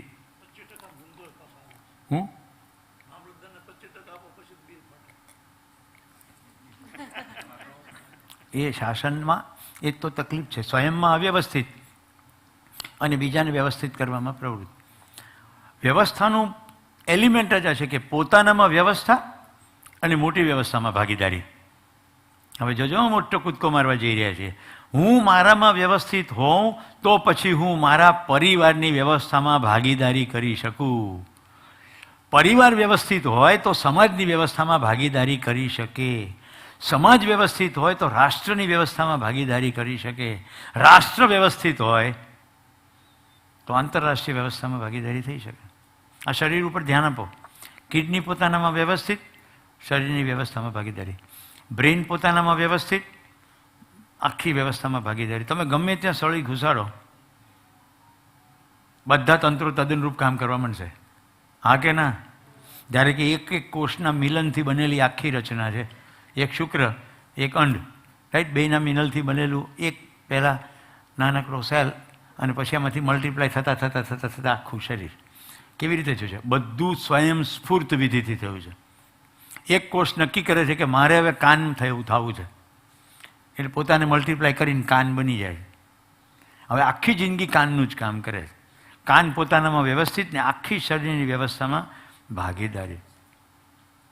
કાન સૂચના પહોંચાડે કે અવાજ બહુ મોટો છે, રાઈટ? એટલે બ્રેઇન પણ બીજી સૂચના પ્રોસેસ કરીને મોઢા દ્વારા બોલાવડાવે, એ ભાઈ માઇક ધીમું કરો મયુરભાઈ. તમને કહેતો નથી, ઉદાહરણ છે.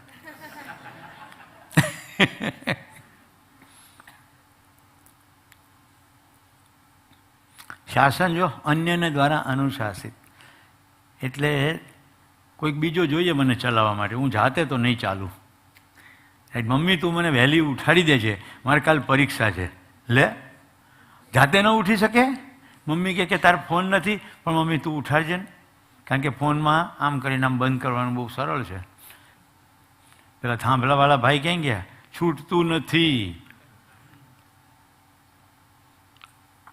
સ્વ દ્વારા અનુશાસિત, પોતાના દ્વારા. 15મી ઓગસ્ટ નજીક આવી રહી છે. 3 શબ્દો સાંભળો: સ્વ, સ્વત્વ, સ્વતંત્રતા, સ્વરાજ્ય. સ્વની ખબર પડે, હું શરીર નથી, જીવન છું. સ્વત્વ, મારું ત્વ શું છે? અસીમ કલ્પનાશીલતા, કર્મ સ્વતંત્રતા. કલ્પનાશીલતા અને કર્મ સ્વતંત્રતા. શિક્ષણની આખી પ્રક્રિયા બીજું કશું જ નથી પણ કલ્પનાશીલતાનો ફેલાવ છે. નિશાળમાં બેઠો બેઠો બાળક શિક્ષક જે શીખવે છે એની મનમાં કલ્પના કરવા લાગે છે. કેવી રીતે કલ્પના કરે છે? પાયથાગોરસનો નિયમ: એક સીધી લીટી 3ની કરો, આડી લીટી કાટખૂણે 4ની કરો, તો ભેગી કરશો બે ઉપરથી લીટીઓને, કર્ણ, એનું માપ 5 થશે. આને પાયથાગોરસનો નિયમ કહે છે. હા કે ના? કલ્પના બેસી ગઈ? લીલી વનસ્પતિ સૂર્યપ્રકાશની હાજરીમાં, જો હું જેમ જેમ બોલતો જઈશ ને મનમાં કલ્પના આવતી જશે. લીલી વનસ્પતિ સૂર્યપ્રકાશની હાજરીમાં પોતાના પાંદડામાં રહેલા હરિતદ્રવ્ય એટલે કે ક્લોરોફિલમાંથી ખોરાક બનાવવાની જે ક્રિયા કરે છે એને પ્રકાશ સંશ્લેષણની ક્રિયા કહે છે. એમાં મૂળમાંથી શોષેલું પાણી અને પોષક દ્રવ્યોનો ઉપયોગ થાય છે, હવામાંથી અંગારવાયુનું શોષણ થાય છે અને પ્રાણવાયુનું ઉત્સર્જન થાય છે. વાયુ દેખાય નહીં પણ કલ્પનામાં એમ લાગશે કે જાણે પાંદડામાંથી વાયુ નીકળે. હવે આપણી કલ્પના કેટલી સુધી સીમિત છે? હું શરીર છું, સુવિધામાં સુખ છે, એટલે કલ્પના કેવી છે? કાજુ કરેલાનું શાક બનાવો, તુરિયા પિસ્તાનું શાક બનાવો, દૂધી બદામનું શાક બનાવો. કલ્પના તો આવી જ છે. સુખડી બનાવો, શીરો બનાવો, મોહનથાળ બનાવો, મગસ બનાવો, મૈસૂર બનાવો, રસગુલ્લા બનાવો. દૂધની મીઠાઈ પછી બીજી લેવું પડશે. બરફી બનાવો, બાસુંદી બનાવો, ફીરની બનાવો, સૂતર ફીરની બનાવો, ગળ્યા સાટા, મોળા સાટા બનાવો. પછી હમણાં કોઈક બહેનો કપડાં પહેરે છે, એનું નામ છે પલાજો. હું પાયજામો તો સાંભળ્યું હતું પણ પછી પલાજો નીકળ્યું. પલાજો કે પલાજુ? ઓહો હો, પ્લાજો.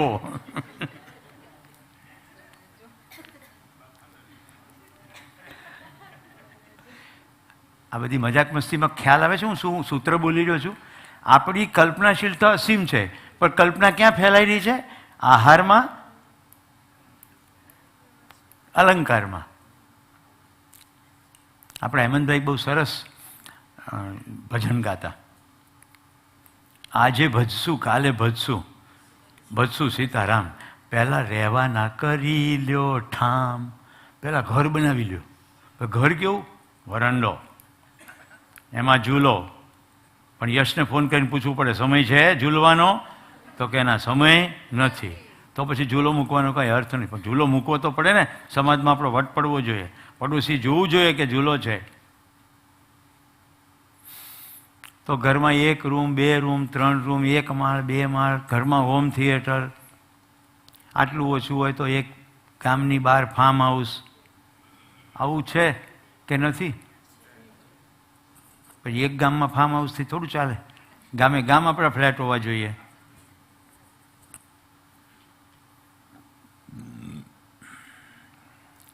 શું કહી રહ્યો છું અત્યારે?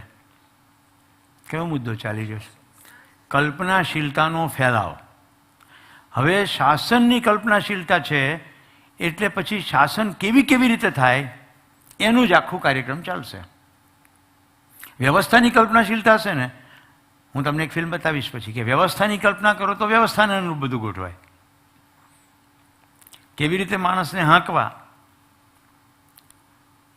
કારણ કે માણસને હાંકી શકાય છે એવું મનમાં બેસી ગયું માન્યતા, તો કેવી રીતે હાંકવા એના રસ્તા નીકળી જશે. પેલેટ ગન વાપરો, વોટર ગન વાપરો, પાણીના ફુવારા મારો, માણસને હાંકવા છે.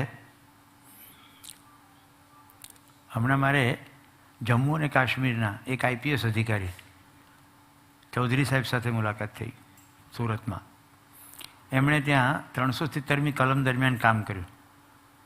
એ કામમાં એમણે શું કર્યું, જો વ્યવસ્થા હજી સ્થપાઈ નથી પણ વ્યવસ્થાની દિશામાં પગલું જરૂર લેવાયું છે. છોકરાઓને ક્રિકેટ ને ફૂટબોલ ને બધું રમવાનું પ્રોત્સાહન આપ્યું. એ રસ્તે વાત કરવાનું ચાલુ થયું. શિક્ષણની અંદર ફરક પાડવાનું ચાલુ કર્યું. એટલે નવરો માણસ છે તો પથરા મારે, પણ પથરા મારવાની તાકાતને બોલ ફેંકવામાં વાપરી નાખી તો પથરા મારશે નહીં. તો વ્યવસ્થાનો વિચાર કરશું તો વ્યવસ્થા. હિંમતનગર પાસે પૂંસરી ગામ છે, અહીંયા મિત્રો છે સાબરકાંઠાના એટલે એમને ખબર હશે. ત્યાં હિમાંશુભાઈ નામના સરપંચ છે. મહારાષ્ટ્રની અંદર હિવરે બાજાર વર્લ્ડ બેંકના અધિકારીઓ આવી ગયા ત્યાં. એમાં પોપટરાવ પવાર નામના સરપંચ છે. રાજસમઢિયાળામાં એક સમયમાં હરદેવસિંહ જાડેજા નામના સરપંચ હતા. આ જે તે લોકોને મનમાં વિચાર આવ્યો કંઈક પ્રકારની વ્યવસ્થાનો. પદ તો બધા ઘણાની પાસે હોય છે. સુરતમાં એક રાવ હતા, રાઈટ, જેમણે સફાઈનું મોટું અભિયાન ઉપાડ્યું. રાજકોટમાં જગદીશન હતા, આખું ધ્રુસકે રાજકોટ રોયું હતું જ્યારે એમની ટ્રાન્સફર થઈ. આ બધાની પાસે પદ તો છે હતા જ એની પહેલાંય IAS અધિકારીઓ પાસે, પણ વિચાર શાસનનો હતો તો શાસન થયું, વિચાર વ્યવસ્થાનો હતો તો વ્યવસ્થા થઈ. મને અત્યારે હસમુખભાઈ પટેલ સાહેબ યાદ આવે છે. આપણા પોલીસ ડિપાર્ટમેન્ટમાં ગાંધી તરીકે ઓળખાય, inspector general of police, DIG અત્યારે. હસમુખભાઈએ ભાવનગરની અંદર હતા ત્યારે બહુ લોકચાહના મેળવી SP તરીકે. એમની જ્યારે ટ્રાન્સફર થતી હતી ત્યારે ગામના અગ્રણી લોકો મળવા આવ્યા કે તમે સાહેબ થોડી ઓછી સખ્તાઈ વાપરી હોત ને, તમે હેલ્મેટમાં બહુ સખ્તાઈ વાપરી, રાઈટ, તમને કદાચ અનુભવ છે. ઓછી સખ્તાઈ વાપરી હોત ને તો આજે આખું ભાવનગર ધ્રુસકે રડત. તો હસમુખભાઈનો જવાબ શું હતો ખબર? એક પણ ઘર ધ્રુસકે ન રડે એટલે હેલ્મેટની સખ્તાઈ વાપરી. એક પણ ઘર. આ મુદ્દો છે વ્યવસ્થાનો. એટલે વ્યવસ્થાનો વિચાર આવે તો વિકલ્પો વ્યવસ્થાના નીકળી આવશે. હું કોઈ વ્યક્તિની પ્રશંસા નથી કરી રહ્યો, પણ એ દ્વારા કેવી રીતે ગુણ અભિવ્યક્ત થાય છે વ્યવસ્થાના એ બતાવી રહ્યો છું. એમની પાસે જે પદ હતું ને એમણે એમ કીધું કે FIR તો થવી જ જોઈએ. સામાન્ય રીતે તંત્રમાં એવું છે કે જેટલી ઓછી કમ્પ્લેન એટલો ઇલાકો સારો મેનેજ થાય જેવું કહેવાય. એમનો દ્રષ્ટિબિંદુ કેવું કે લોકોને ફરિયાદ કરવા દો, ફરિયાદો થશે તો ગુના પકડાશે, ગુના પકડાશે તો ગુનેગારોને નશ્યત થશે, તો ગુના ઓછા થશે. ફરિયાદ જ ન થાય. ડિફરન્સ ખ્યાલ આવે છે ને શાસન અને વ્યવસ્થાનો.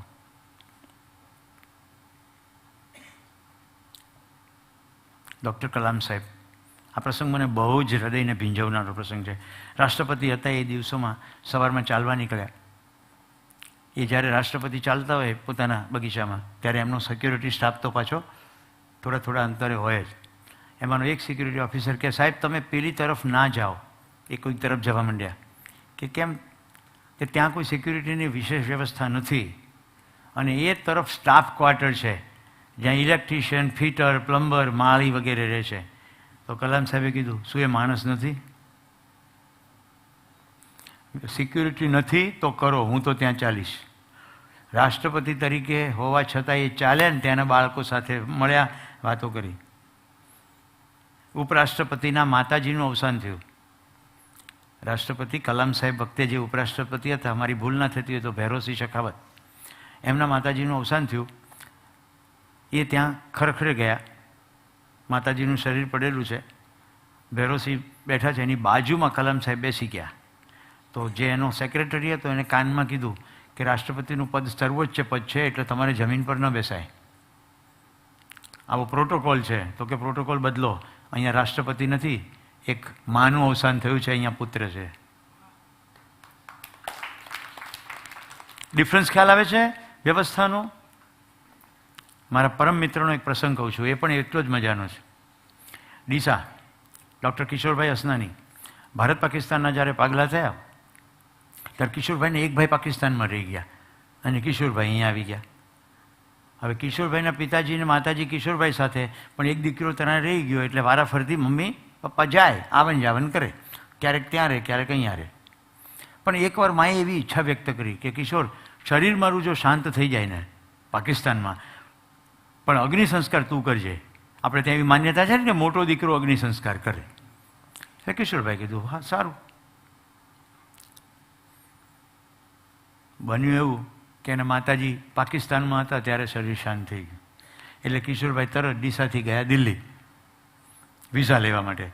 પાકિસ્તાનની એલચી કચેરીમાં વિઝાવાળા ઓફિસરે એમની સાથે ઉદ્દંડ વર્તન કર્યું.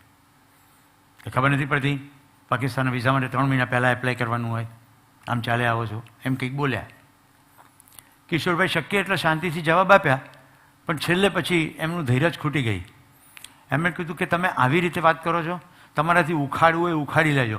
હું નાગરિક છું, એક નાગરિકને નાતે તમારી પાસે વિઝા માગવા આવ્યો, બાકી હું ડીસાથી આવું છું, બોર્ડર ક્રોસ કરીને કાલે મારી માના અગ્નિ સંસ્કાર હું પાકિસ્તાનમાં કરીશ, જાઓ થાય કરી લેજો. આવું કશું કે બોલ્યા, એક્ઝેક્ટ શબ્દો તો મને ખબર નથી, પણ આ કશું બોલ્યા એવું. એ જ વખતે પાકિસ્તાનના કોઈ અધિકારી એમની રૂમમાંથી નીકળીને બીજી રૂમમાં જવા માટે પસાર થતા હતા. એમને આ અવાજ કાને પડ્યો, એને કે શું બબાલ છે? તો કહેવામાં આવ્યું કે આ ભાઈ વિઝા માટે માથાકૂટ કરે. એટલે પૂછ્યું તો કિશોરભાઈ કીધું કે મારી માનું અવસાન થયું છે, આ વિઝા માટે આવું કહે છે. પેલા ભાઈ સન્માનપૂર્વક કિશોરભાઈને રૂમમાં લઈ ગયા, એમને કોફી પીવડાવી, આખી એમ્બસી વતી માફી માગી અને બહાર નીકળીને કિશોરભાઈને ખભે હાથ મૂકીને કીધું કે જરા સોચો કિસી કી માँ કી મौत हुई है, माँ की मौत का मलाजा रखो, अभी विसा इश्यू કરો. એટલું જ નહીં, વિઝા તો ઇસ્યુ કરવામાં આવ્યા. એ ઓફિસરે એવું પણ કીધું કે પાકિસ્તાન એરલાઇન્સનું વિમાન સાંજે ઉપડે છે, તમને એમાં જવું હોય તો હું ટિકિટ પણ હમણાં કરી દઉં છું. ડિફરન્સ ખ્યાલ આવે છે શાસન અને વ્યવસ્થાનો? શાસનમાં નિયમ છે, પણ કેવા માણસે બનાવેલા નિયમ છે, જે નિયમમાં માનવીય તત્વ મિસિંગ છે. તો ઇજ્જતભેર કિશોરભાઈ પાકિસ્તાનમાં જઈને માનો અગ્નિ સંસ્કાર કરી આવે. માનવીયતાનો અભાવ, એ જ તો શાસન છે ને. પશુને હાંકી શકાશે, પશુ શાસન સ્વીકારી લેશે, માનવને શાસન સ્વીકૃત નથી. તમે કોઈ પણ વ્યવસાય કરતા હો, આ એક સૂત્ર જો પકડાઈ ગયું ને તો વ્યવસાયનું સ્વરૂપ બદલાઈ જશે. ગમે તે વ્યવસાય કરતા હો, નોકરી કરતા હોય ને તો તમારે નીચેના કર્મચારીઓ પ્રત્યેનું તમારા વર્તનમાં ફરક પડશે કે મને જો શાસન સ્વીકાર્ય નથી તો નીચે ક્યાંથી હોય? હવે તમારી ભાષા પ્રસ્તાવની થઈ જશે. કલામ સાહેબનો જ પ્રસંગ કહું. રાષ્ટ્રપતિ હતા ત્યારે અમદાવાદ આવ્યા. આ ગુજરાત સમાચાર કે એવા કોઈ છાપામાં છપાયેલું, રસોઈયાનો ઇન્ટરવ્યૂ લીધેલો. તો પ્રેસને જવાબ આપતા આપતા રસોઈયો ખુશીથી રડી પડેલો. એણે કીધું કે કલામ સાહેબ તો દેવતા છે. મને એમણે એમ પૂછ્યું, કલામ સાહેબ પેલા સર્કિટ હાઉસમાં નહોતા ઉતર્યા, PRLમાં ઉતરેલા.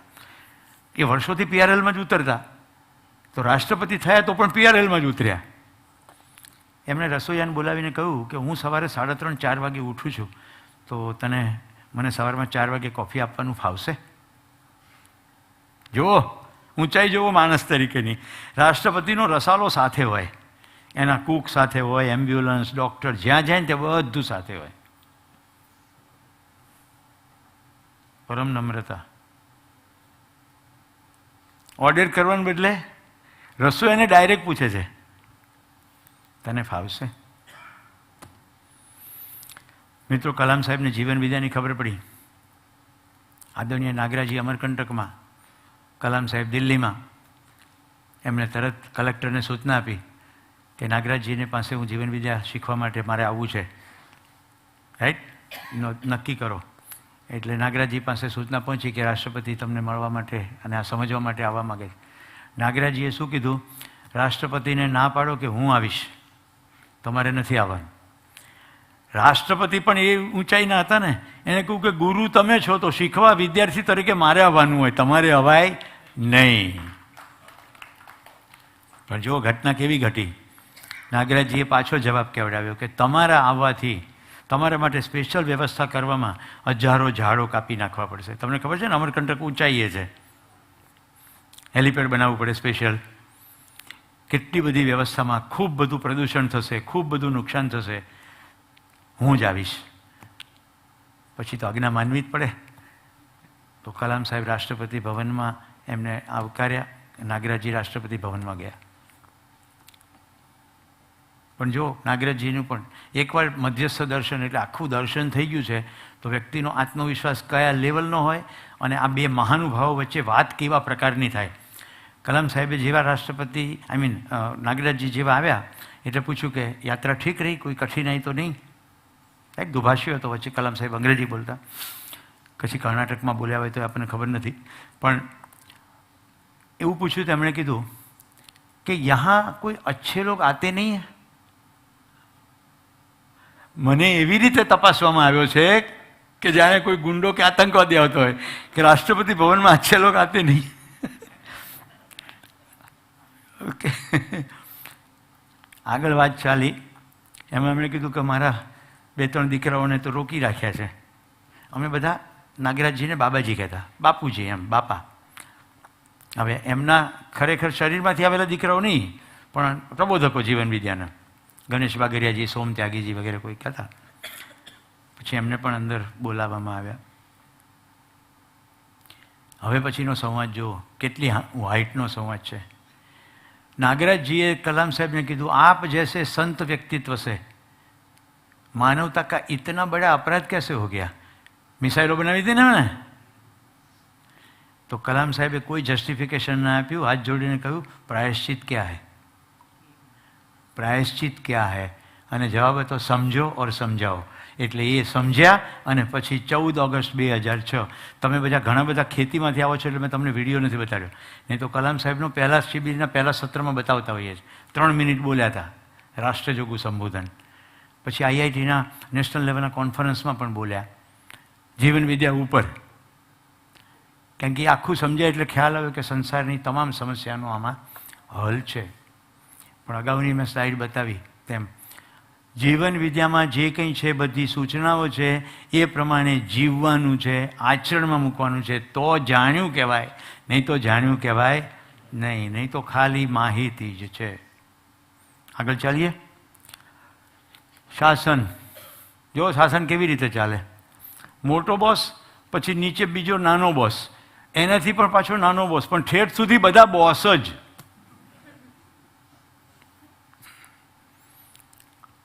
વલસાડનો એક પ્રસંગ છે. ગ્રેજ્યુએટ એન્જિનિયર થયા પછી મને નોકરી મળી સરકારી સેવામાં, એટલે સર્ટિફિકેટ આવ્યા પહેલાં ઇન્ડક્શન દરમિયાનની નોકરીની વાત કરું, 7મા સેમેસ્ટર પછી. તે પટાવાળાને રજિસ્ટર કરવા મોકલ્યું ત્યારે 3:30 વાગેલા, એટલે રજિસ્ટર બંધ થઈ જાય પોસ્ટમાં. એ કે કાંઈ વાંધો નહીં, હું જઉં છું. એ પાછો આવ્યો એટલે મેં પૂછ્યું કે તે કેવી રીતે રજિસ્ટર કર્યું? તો કે પહેલાંય મને ના પાડી એટલે મેં એને અંગ્રેજીમાં સંભળાવી દીધું. મેં કીધું શું સંભળાવ્યું? તો કે what you central government, my Gujarat government, class 4 gazetted officer. હવે પટાવાળો ગેઝેટેડ ઓફિસર કહેવાય નહીં, ક્લાસ 4 ગવર્મેન્ટ ઓફ ગુજરાત. એટલે ઉપર બોસ, નીચે બોસ, નીચે બસ ઠેઠ સુધી બોસ. પછી હું પ્રાઇવેટ સેક્ટરમાં જતો રહ્યો. એક્રો યુકે નામની બ્રિટિશ કંપનીમાં નોકરી કરતો હતો. એક પ્રોજેક્ટ સાઇટ ઉપર મારો ડ્રાઈવર હતો, એને મારે શોધવા નીકળવું પડ્યું, ખોવાઈ ગયો. મારે પાછું જવાનો સમય થયો પણ પેલો આવ્યો નહીં.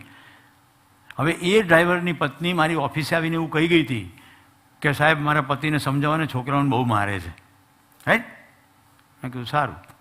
એ દિવસે ડ્રાઈવરને હું ગોતવા ગયો ને, તે ઝૂંપડાઓ બધા છે ને પ્રોજેક્ટ સાઇટ ઉપર જે લેબરના મજૂરોના ઝૂંપડા હોય, ત્યાં કોકને સમજાવતો હતો, છોકરાને મારતો ના. મેં બોચીમાંથી પકડેલા, તું તારા છોકરાને ઢીબી નાખે છે ને અહીંયા ઉપદેશ આપે છે. અત્યારે વાક્ય મને યાદ રહી ગયું, છોકરાને મારતો ના.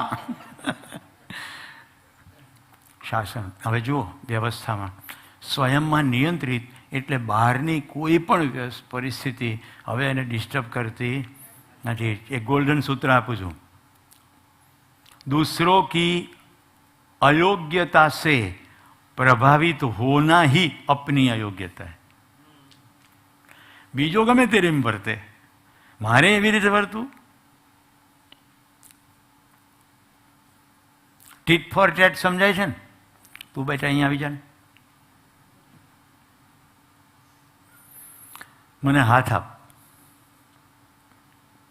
પડી ન જતો.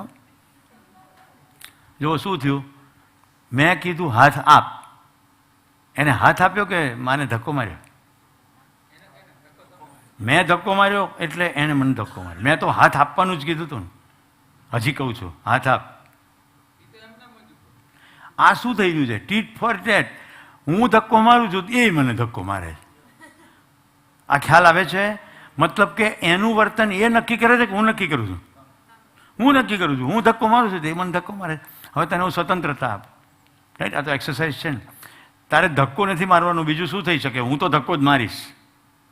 હાથ આપ, પહેલાં પોઝિશન બનાવો. હું તો ધક્કો જ મારીશ, પણ તું બીજું શું કરી શકે એમ છે? તને નહીં ખબર પડી. જેને ખબર પડી આવો. ધવલસિંહ આવો. શું થઈ શકે બીજું? મેં વિકલ્પ પૂછ્યો છે. હું તો ધક્કો જ મારીશ, પણ તમે શું કરી શકો? પહેલાં હાથ બનાવો એટલે ખ્યાલ આવે લોકોને, ઓડિયન્સને, કે હું તો ધક્કો જ મારું છું. રાઈટ? તમે શું કરી શકશો? એ પાછો ધક્કો. એટલે એક વિકલ્પ આ થયો. બીજું શું થઈ શકે? વિકલ્પ એક. બીજું શું થઈ શકે? પડવા સિવાયનું તમને ખબર છે શું થઈ શકે? આવો. હું તમને સતત એ પૂછી રહ્યો છું, હું તો ધક્કો જ મારીશ, પણ બીજું તમે શું કરી શકો એમ છો? એ તો ધક્કો જ છે. આ તો ધક્કો જ છે. આવો આવો આવો આવો. જેને ખ્યાલ આવે છે વિકલ્પે આવો.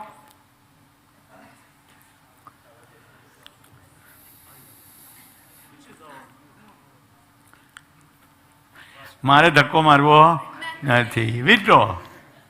ઓકે, આ એક. હજી આપણે સંબંધનું સૂત્ર મજબૂત બનાવીએ. મારે સાવલિયા સાહેબને સાથે સંબંધ વિચ્છેદ થઈ ગયો, કારણ કે મેં ધક્કો માર્યો પણ એમણે માર્યો નહીં, તો જતા રહ્યા. હું એમ કહું છું કે સંબંધ મજબૂત કરવો છે તો બીજું શું થઈ શકશે? દીકરીઓમાં પણ કોઈને ખબર પડે તો કહેજો. આવી જાઓ ને, ડેમોન્સ્ટ્રેશન કરવું પડે, કારણ કે આપણને અસંખ્ય લોકો જોઈ રહ્યા છે. આપણે પહેલાં પોઝિશન ધક્કાની બનાવશું. રાઈટ? એટલે ખ્યાલ આવે. આ સામાન્ય છે. રાઈટ? હું તો ધક્કો મારીશ, પણ જો એમની પાસે વિકલ્પ છે, કરો વિકલ્પ. કેટલાને સમજાય છે?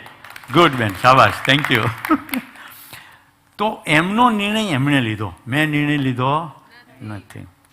આ એ બીજું ચિત્ર છે.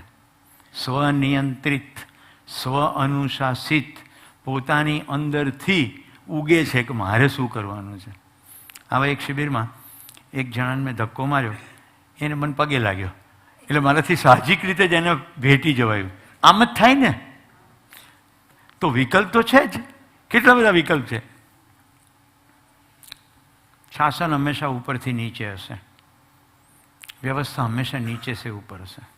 આ ટ્રાયંગલ બરાબર ધ્યાનથી જોજો. સુપર બોસ છે એ નીચે સુધી કમાન્ડ જ કર્યા કરે. જે પણ સંસ્થાઓમાં વ્યવસ્થા હશે તો સમાજનો નાનામાં નાનો એકમ છે પરિવાર. પરિવાર નાનો છે એમ કરતાં કરતાં કરતાં કરતાં કરતાં આખા સમાજની રચના છે. તો દરેક પરિવારની અંદર સમજદારીનું વાતાવરણ, એમાંથી એક સમજદાર માણસ બીજા પરિવારના સમજદારો માણસો થઈને એક પરિવાર સમૂહ બનાવે. એવી રીતે ગ્રામ સમૂહ, એવી રીતે તાલુકા સમૂહ, એવી રીતે જિલ્લા, એવી રીતે આંતરરાષ્ટ્ર. તો એ હંમેશા નાનામાંથી મોટા તરફનું છે વલણ. આપણે અસ્તિત્વના દર્શનમાં એ જોશું કે પ્રત્યેક પરમાણુ પોતાનામાં વ્યવસ્થા અને અણુની વ્યવસ્થામાં ભાગીદાર, એમ આખું અસ્તિત્વ સજેલું છે. તો અહીંયા અટકી છે. આમાં 2 મિનિટ આગળ છે ને? 5 મિનિટ આગળ તો વાંધો નહીં. ચિત્ર પોતે બતાવે જ. જો થોડાક ગયે માણસો એને હેન્ડલ કરવા ઘણા બધા જોઈએ. જ્યારે જ્યાં વ્યવસ્થા હોય ત્યારે ઘણા બધા હોય, ખાલી વ્યક્તિના હોવા માત્રથી બધું જ અનુશાસિત થઈ જાય. અહીંયા પ્રતિકાત્મક રીતે ગાંધીજી છે, દુનિયાભરમાં એમનું સન્માન થયું, પણ મુખ્ય મુદ્દો એ છે કે જેના ચારિત્ર્યની અંદર તેના મૂલ્યો એટલા પ્રકાશિત થઈ રહ્યા છે કે લોકો એની હાજરીમાં વ્યવસ્થિત જ થઈ જાય. વ્યવહારથી પતા ચલે. ગાંધીજીનું આખું જિંદગીને અભ્યાસ કરીએ તો ખબર પડે કે લેપ્રસીના પેશન્ટની પણ સેવા કરતા, પોતે સંડાસ પણ સાફ કરતા, નાના બાળક સાથે પણ. અને મોટા મોટા આખા દેશના પ્રશ્નો હતા, છતાંય એમને બકરી દોવાનો સમય થાય તો બકરી દોઈ જ લેવી. એકદમ સહજ રીતે જીવતા. તો એમના વ્યવહારથી ખબર પડે. અહીંયા વ્યવસાયથી ખબર પડે. જો અહીંયા જે ચાર્ટ બનાવ્યો છે ને, કાર્યની સાથે સંકળાયેલો છે વ્યવસાય, પણ વ્યવસાયમાં જે માણસો છે એની સાથે થાય વ્યવહાર. એટલે કુલ્હાડી લઈને તમે જમીનમાં ખાડો ખોદો તો એ કાર્ય છે, પણ કોકને ખાડો ખોદવાનું કહો તો એની સાથે જે વાતચીત કરો છો એ વ્યવહાર છે, રાઈટ? વ્યવસાયના વ્યવહાર. જ્યાં સુધી મિત્રો દેશમાં દુનિયામાં વ્યવસ્થા નથી ત્યાં સુધી શાસન અનિવાર્ય છે. એટલે સંકટકાળમાં શાસન.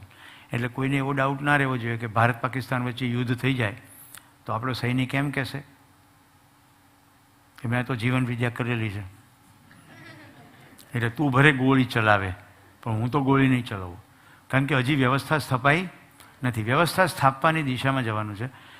તો સ્વરક્ષણ માટે આ કરી શકાય. કલામ સાહેબને એક પ્રશ્ન કોઈએ પત્રકારે પૂછ્યો હતો કે તમે કેમ મિસાઇલ બનાવી? તો એમણે કહ્યું કે આપણો દેશ કદી કોઈ દેશ પર ઇતિહાસમાં હુમલો કર્યો નથી, પણ બીજો કોઈ હુમલો ના કરે, બીજો કોઈ હુમલો ના કરે એટલે આપણી ડિફેન્સ સિસ્ટમ એવી હોવી જોઈએ કે લોકો ડરીને પણ હુમલો ના કરે. આ એમનો જવાબ હતો એ વખતનો. તો જ્યાં સુધી વ્યવસ્થા ના થાય ત્યાં સુધી સંકટકાળમાં ઇમરજન્સીમાં શાસન છે. વ્યવસ્થા સભી જગા સભી કો સભી સમય. કોઈને આ વ્યવસ્થા સ્વીકાર્ય નથી. તમે ડૉક્ટર પાસે જાઓ, 5 વાગ્યાનો સમય લખ્યો હોય અને 5:15 સુધી ડૉક્ટર ના આવે તો સ્વીકાર્ય છે? ના. સવારે 8 વાગે પાણી આવવાનું હોય અને 8:15 સુધી ના આવે તો સ્વીકાર્ય નથી. અરે છાપાવાળો સમયસર ના આવે તો પણ સ્વીકાર્ય, ભલે બધી માનવકૃત વ્યવસ્થા હોય. આમને ઓળખો છો ને? સગા ભાઈ, બનેવી, મામા, બધાને પશુઓ પાસે ફળાવી નાખનાર માણસ, રાઈટ? એને શું છે, શાસન કરીને સુખી થઈ જઈશું. જમણી બાજુ ભૂતાનના પ્રાઇમ મિનિસ્ટર એક વખતના ગાંધીનગર આવેલા. વાઇબ્રન્ટ ગુજરાતમાં બધા ઉદ્યોગપતિઓ હતા સામે. પ્રાઇમ મિનિસ્ટર ભૂતાનના શું કહે છે, તમારું અમારા દેશમાં સ્વાગત છે ઉદ્યોગો માટે, પણ શરત છે જેનાથી અમારી પ્રજાનું સુખ ઓછું ના થાય, અમારું વાયુ, અમારી જમીન અને અમારું પાણી પ્રદૂષિત ના થાય એવા ઉદ્યોગો હોય તો જ આવજો. છતાં છાપા કહે છે કે એ વખતે ભારતના પ્રાઇમ મિનિસ્ટર કરતાં પણ વધારે તાળીઓ પડી હતી. લોકોએ ઊભા થઈને સન્માન કર્યું હતું મિસ્ટર શેરિંગ તોપગેન. એમની બીજી નમ્રતાની પણ વાત કરું. એ બુદ્ધને અનુસરે તો વિસનગર પાસે વડનગરમાં બુદ્ધિસ્ટ ગુફાઓ છે જૂના વખતની. એમને ખબર હતી તો એમણે તંત્રને શું કીધું ખબર છે, હું ભૂતાનના પ્રાઇમ મિનિસ્ટર તરીકે ત્યાં નથી જવાનો, હું ભક્ત તરીકે જવાનો છું, એટલે કોઈ પ્રકારની વ્યવસ્થાની મને જરૂર નથી. હું સાવ સામાન્ય માણસ તરીકે ત્યાં જઈશ ને પાછો આવીશ. એટલે ગાંધીનગરથી વડનગર થઈને ગાંધીનગર પાછા 2 સામાન્ય વાહન, એક પ્રાઇમ મિનિસ્ટરનું વાહન, એક સપોર્ટનું વાહન. કોઈ કાફલો રસાલો નહીં. મિત્રો, હું ભૂતાન ના ગયો હોત ને તો મને આ થોડુંક આદર્શ લાગત, પણ હું ભૂતાન રૂબરૂ ગયો એટલે મેં મારી નજર સામે જોયું. હવે એ મારો અનુભવ કહી રહ્યો છું. ગરમીના દિવસો હતા, ડ્રાઈવરે આખું એપ્રન પહેરેલું હતું. મને કે ગાડી ઊભી રાખીને કે હું 1 મિનિટ, તમે ઉતરો પહેલાં હું એપ્રન પહેરેલું. અંદર ટી શર્ટ પહેરેલું હતું, પછી એને પહેરી લીધું. ભૂતાનના રાજા, એટલે કે ત્યાંના હવે તો રાજા નથી રહ્યા પણ એક સરકારના ઓફિસર જ છે, આખો પરિવાર અને આખા દેશના તમામ નાગરિકો એક સરખો પહેરવેશ પહેરે છે. કપડાનો રંગ અલગ હોઈ શકે, એક સરખો યુનિફોર્મ, કોઈ ધનિક તવંગર હેવી કે કોઈ નાનું એવું છે જ નહીં. એક ડ્રાઈવર હોય તો એ પોશાક પહેરે અને રાજા હોય તો એ જ પોશાક પહેરે. અને આટલી શિસ્ત હતી. દેશ ચોખ્ખો ચણાક દુકાનોમાં જોઈએ ને તો રાજપી પરિવારના ફોટા હોય ને હાર ચડાવેલો હોય. દુનિયાનો પહેલો એવો દેશ જેના રાજાએ એવું કીધું કે 1 વર્ષ પછી હું ગાદી છોડી દઈશ, આપણા દેશમાં પણ લોકશાહી જોઈએ. તો આખા ભૂતાનમાં વિરોધ થયો કે તમે છોડશો નહીં, અમને રાજાશાહી મંજૂર છે. અને છેલ્લી વાત, અમે પ્રવાસમાં હતા ત્યારે ચૂંટણી હતી. ભૂતાનના દરેક શહેરમાં એક ઓટલો, એની ઉપર એક પાટિયું, એની ઉપર દરેક જણાએ પોતાનું બેનર ચોંટાડવાનું. આખા શહેરમાં કોઈ પણ જગ્યાએ કોઈ બેનર નહીં, કોઈ રસાલા નહીં, કોઈ માઇક નહીં. એ ઓટલા ઉપર બધા સ્પર્ધકોએ ઊભું રહેવાનું, સામે નાગરિકો ઊભા રહે ને પોતપોતાની વાત કહી દેવાની, બધી સાથે જ કહી દેવાની. આખી રાષ્ટ્રીય ચૂંટણી થઈ ગઈ અને કોઈ ધમાલ નહીં અને કશું ખોટું બોલાય નહીં. જે નથી કર્યું, બજેટનો તો પ્રશ્ન જ નથી આવતો, કારણ કે કેટલું સરળ કામ છે. બીજું મહત્વનું છે કે ખોટું બોલાય નહીં. જે કેન્ડિડેટ ત્યાંથી બોલે છે કે મેં આવું કર્યું અને એવું કર્યું ના હોય તો એનું કેન્ડિડેચર રદ થાય. એટલે જૂઠાણા ચાલે નહીં. આ પૃથ્વી ઉપરની જ વાત કરું છું, પરદેશની વાત નથી કરતો, આપણા પડોશી દેશની જ વાત કરું છું. રાઈટ, બહુ દૂરનો પરદેશ નથી. ધન્યવાદ. 5:30 મળીશું.